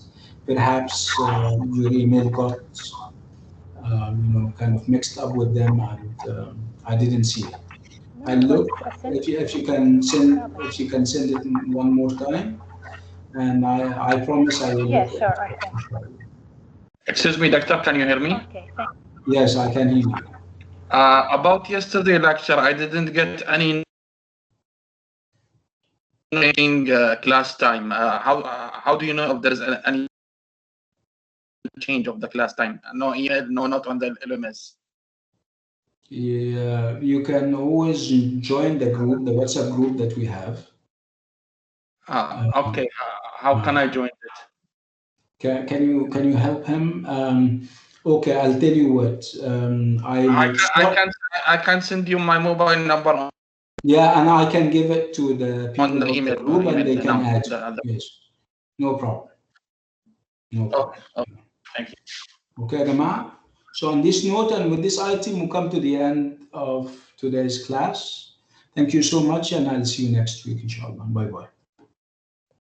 Bye. Bye.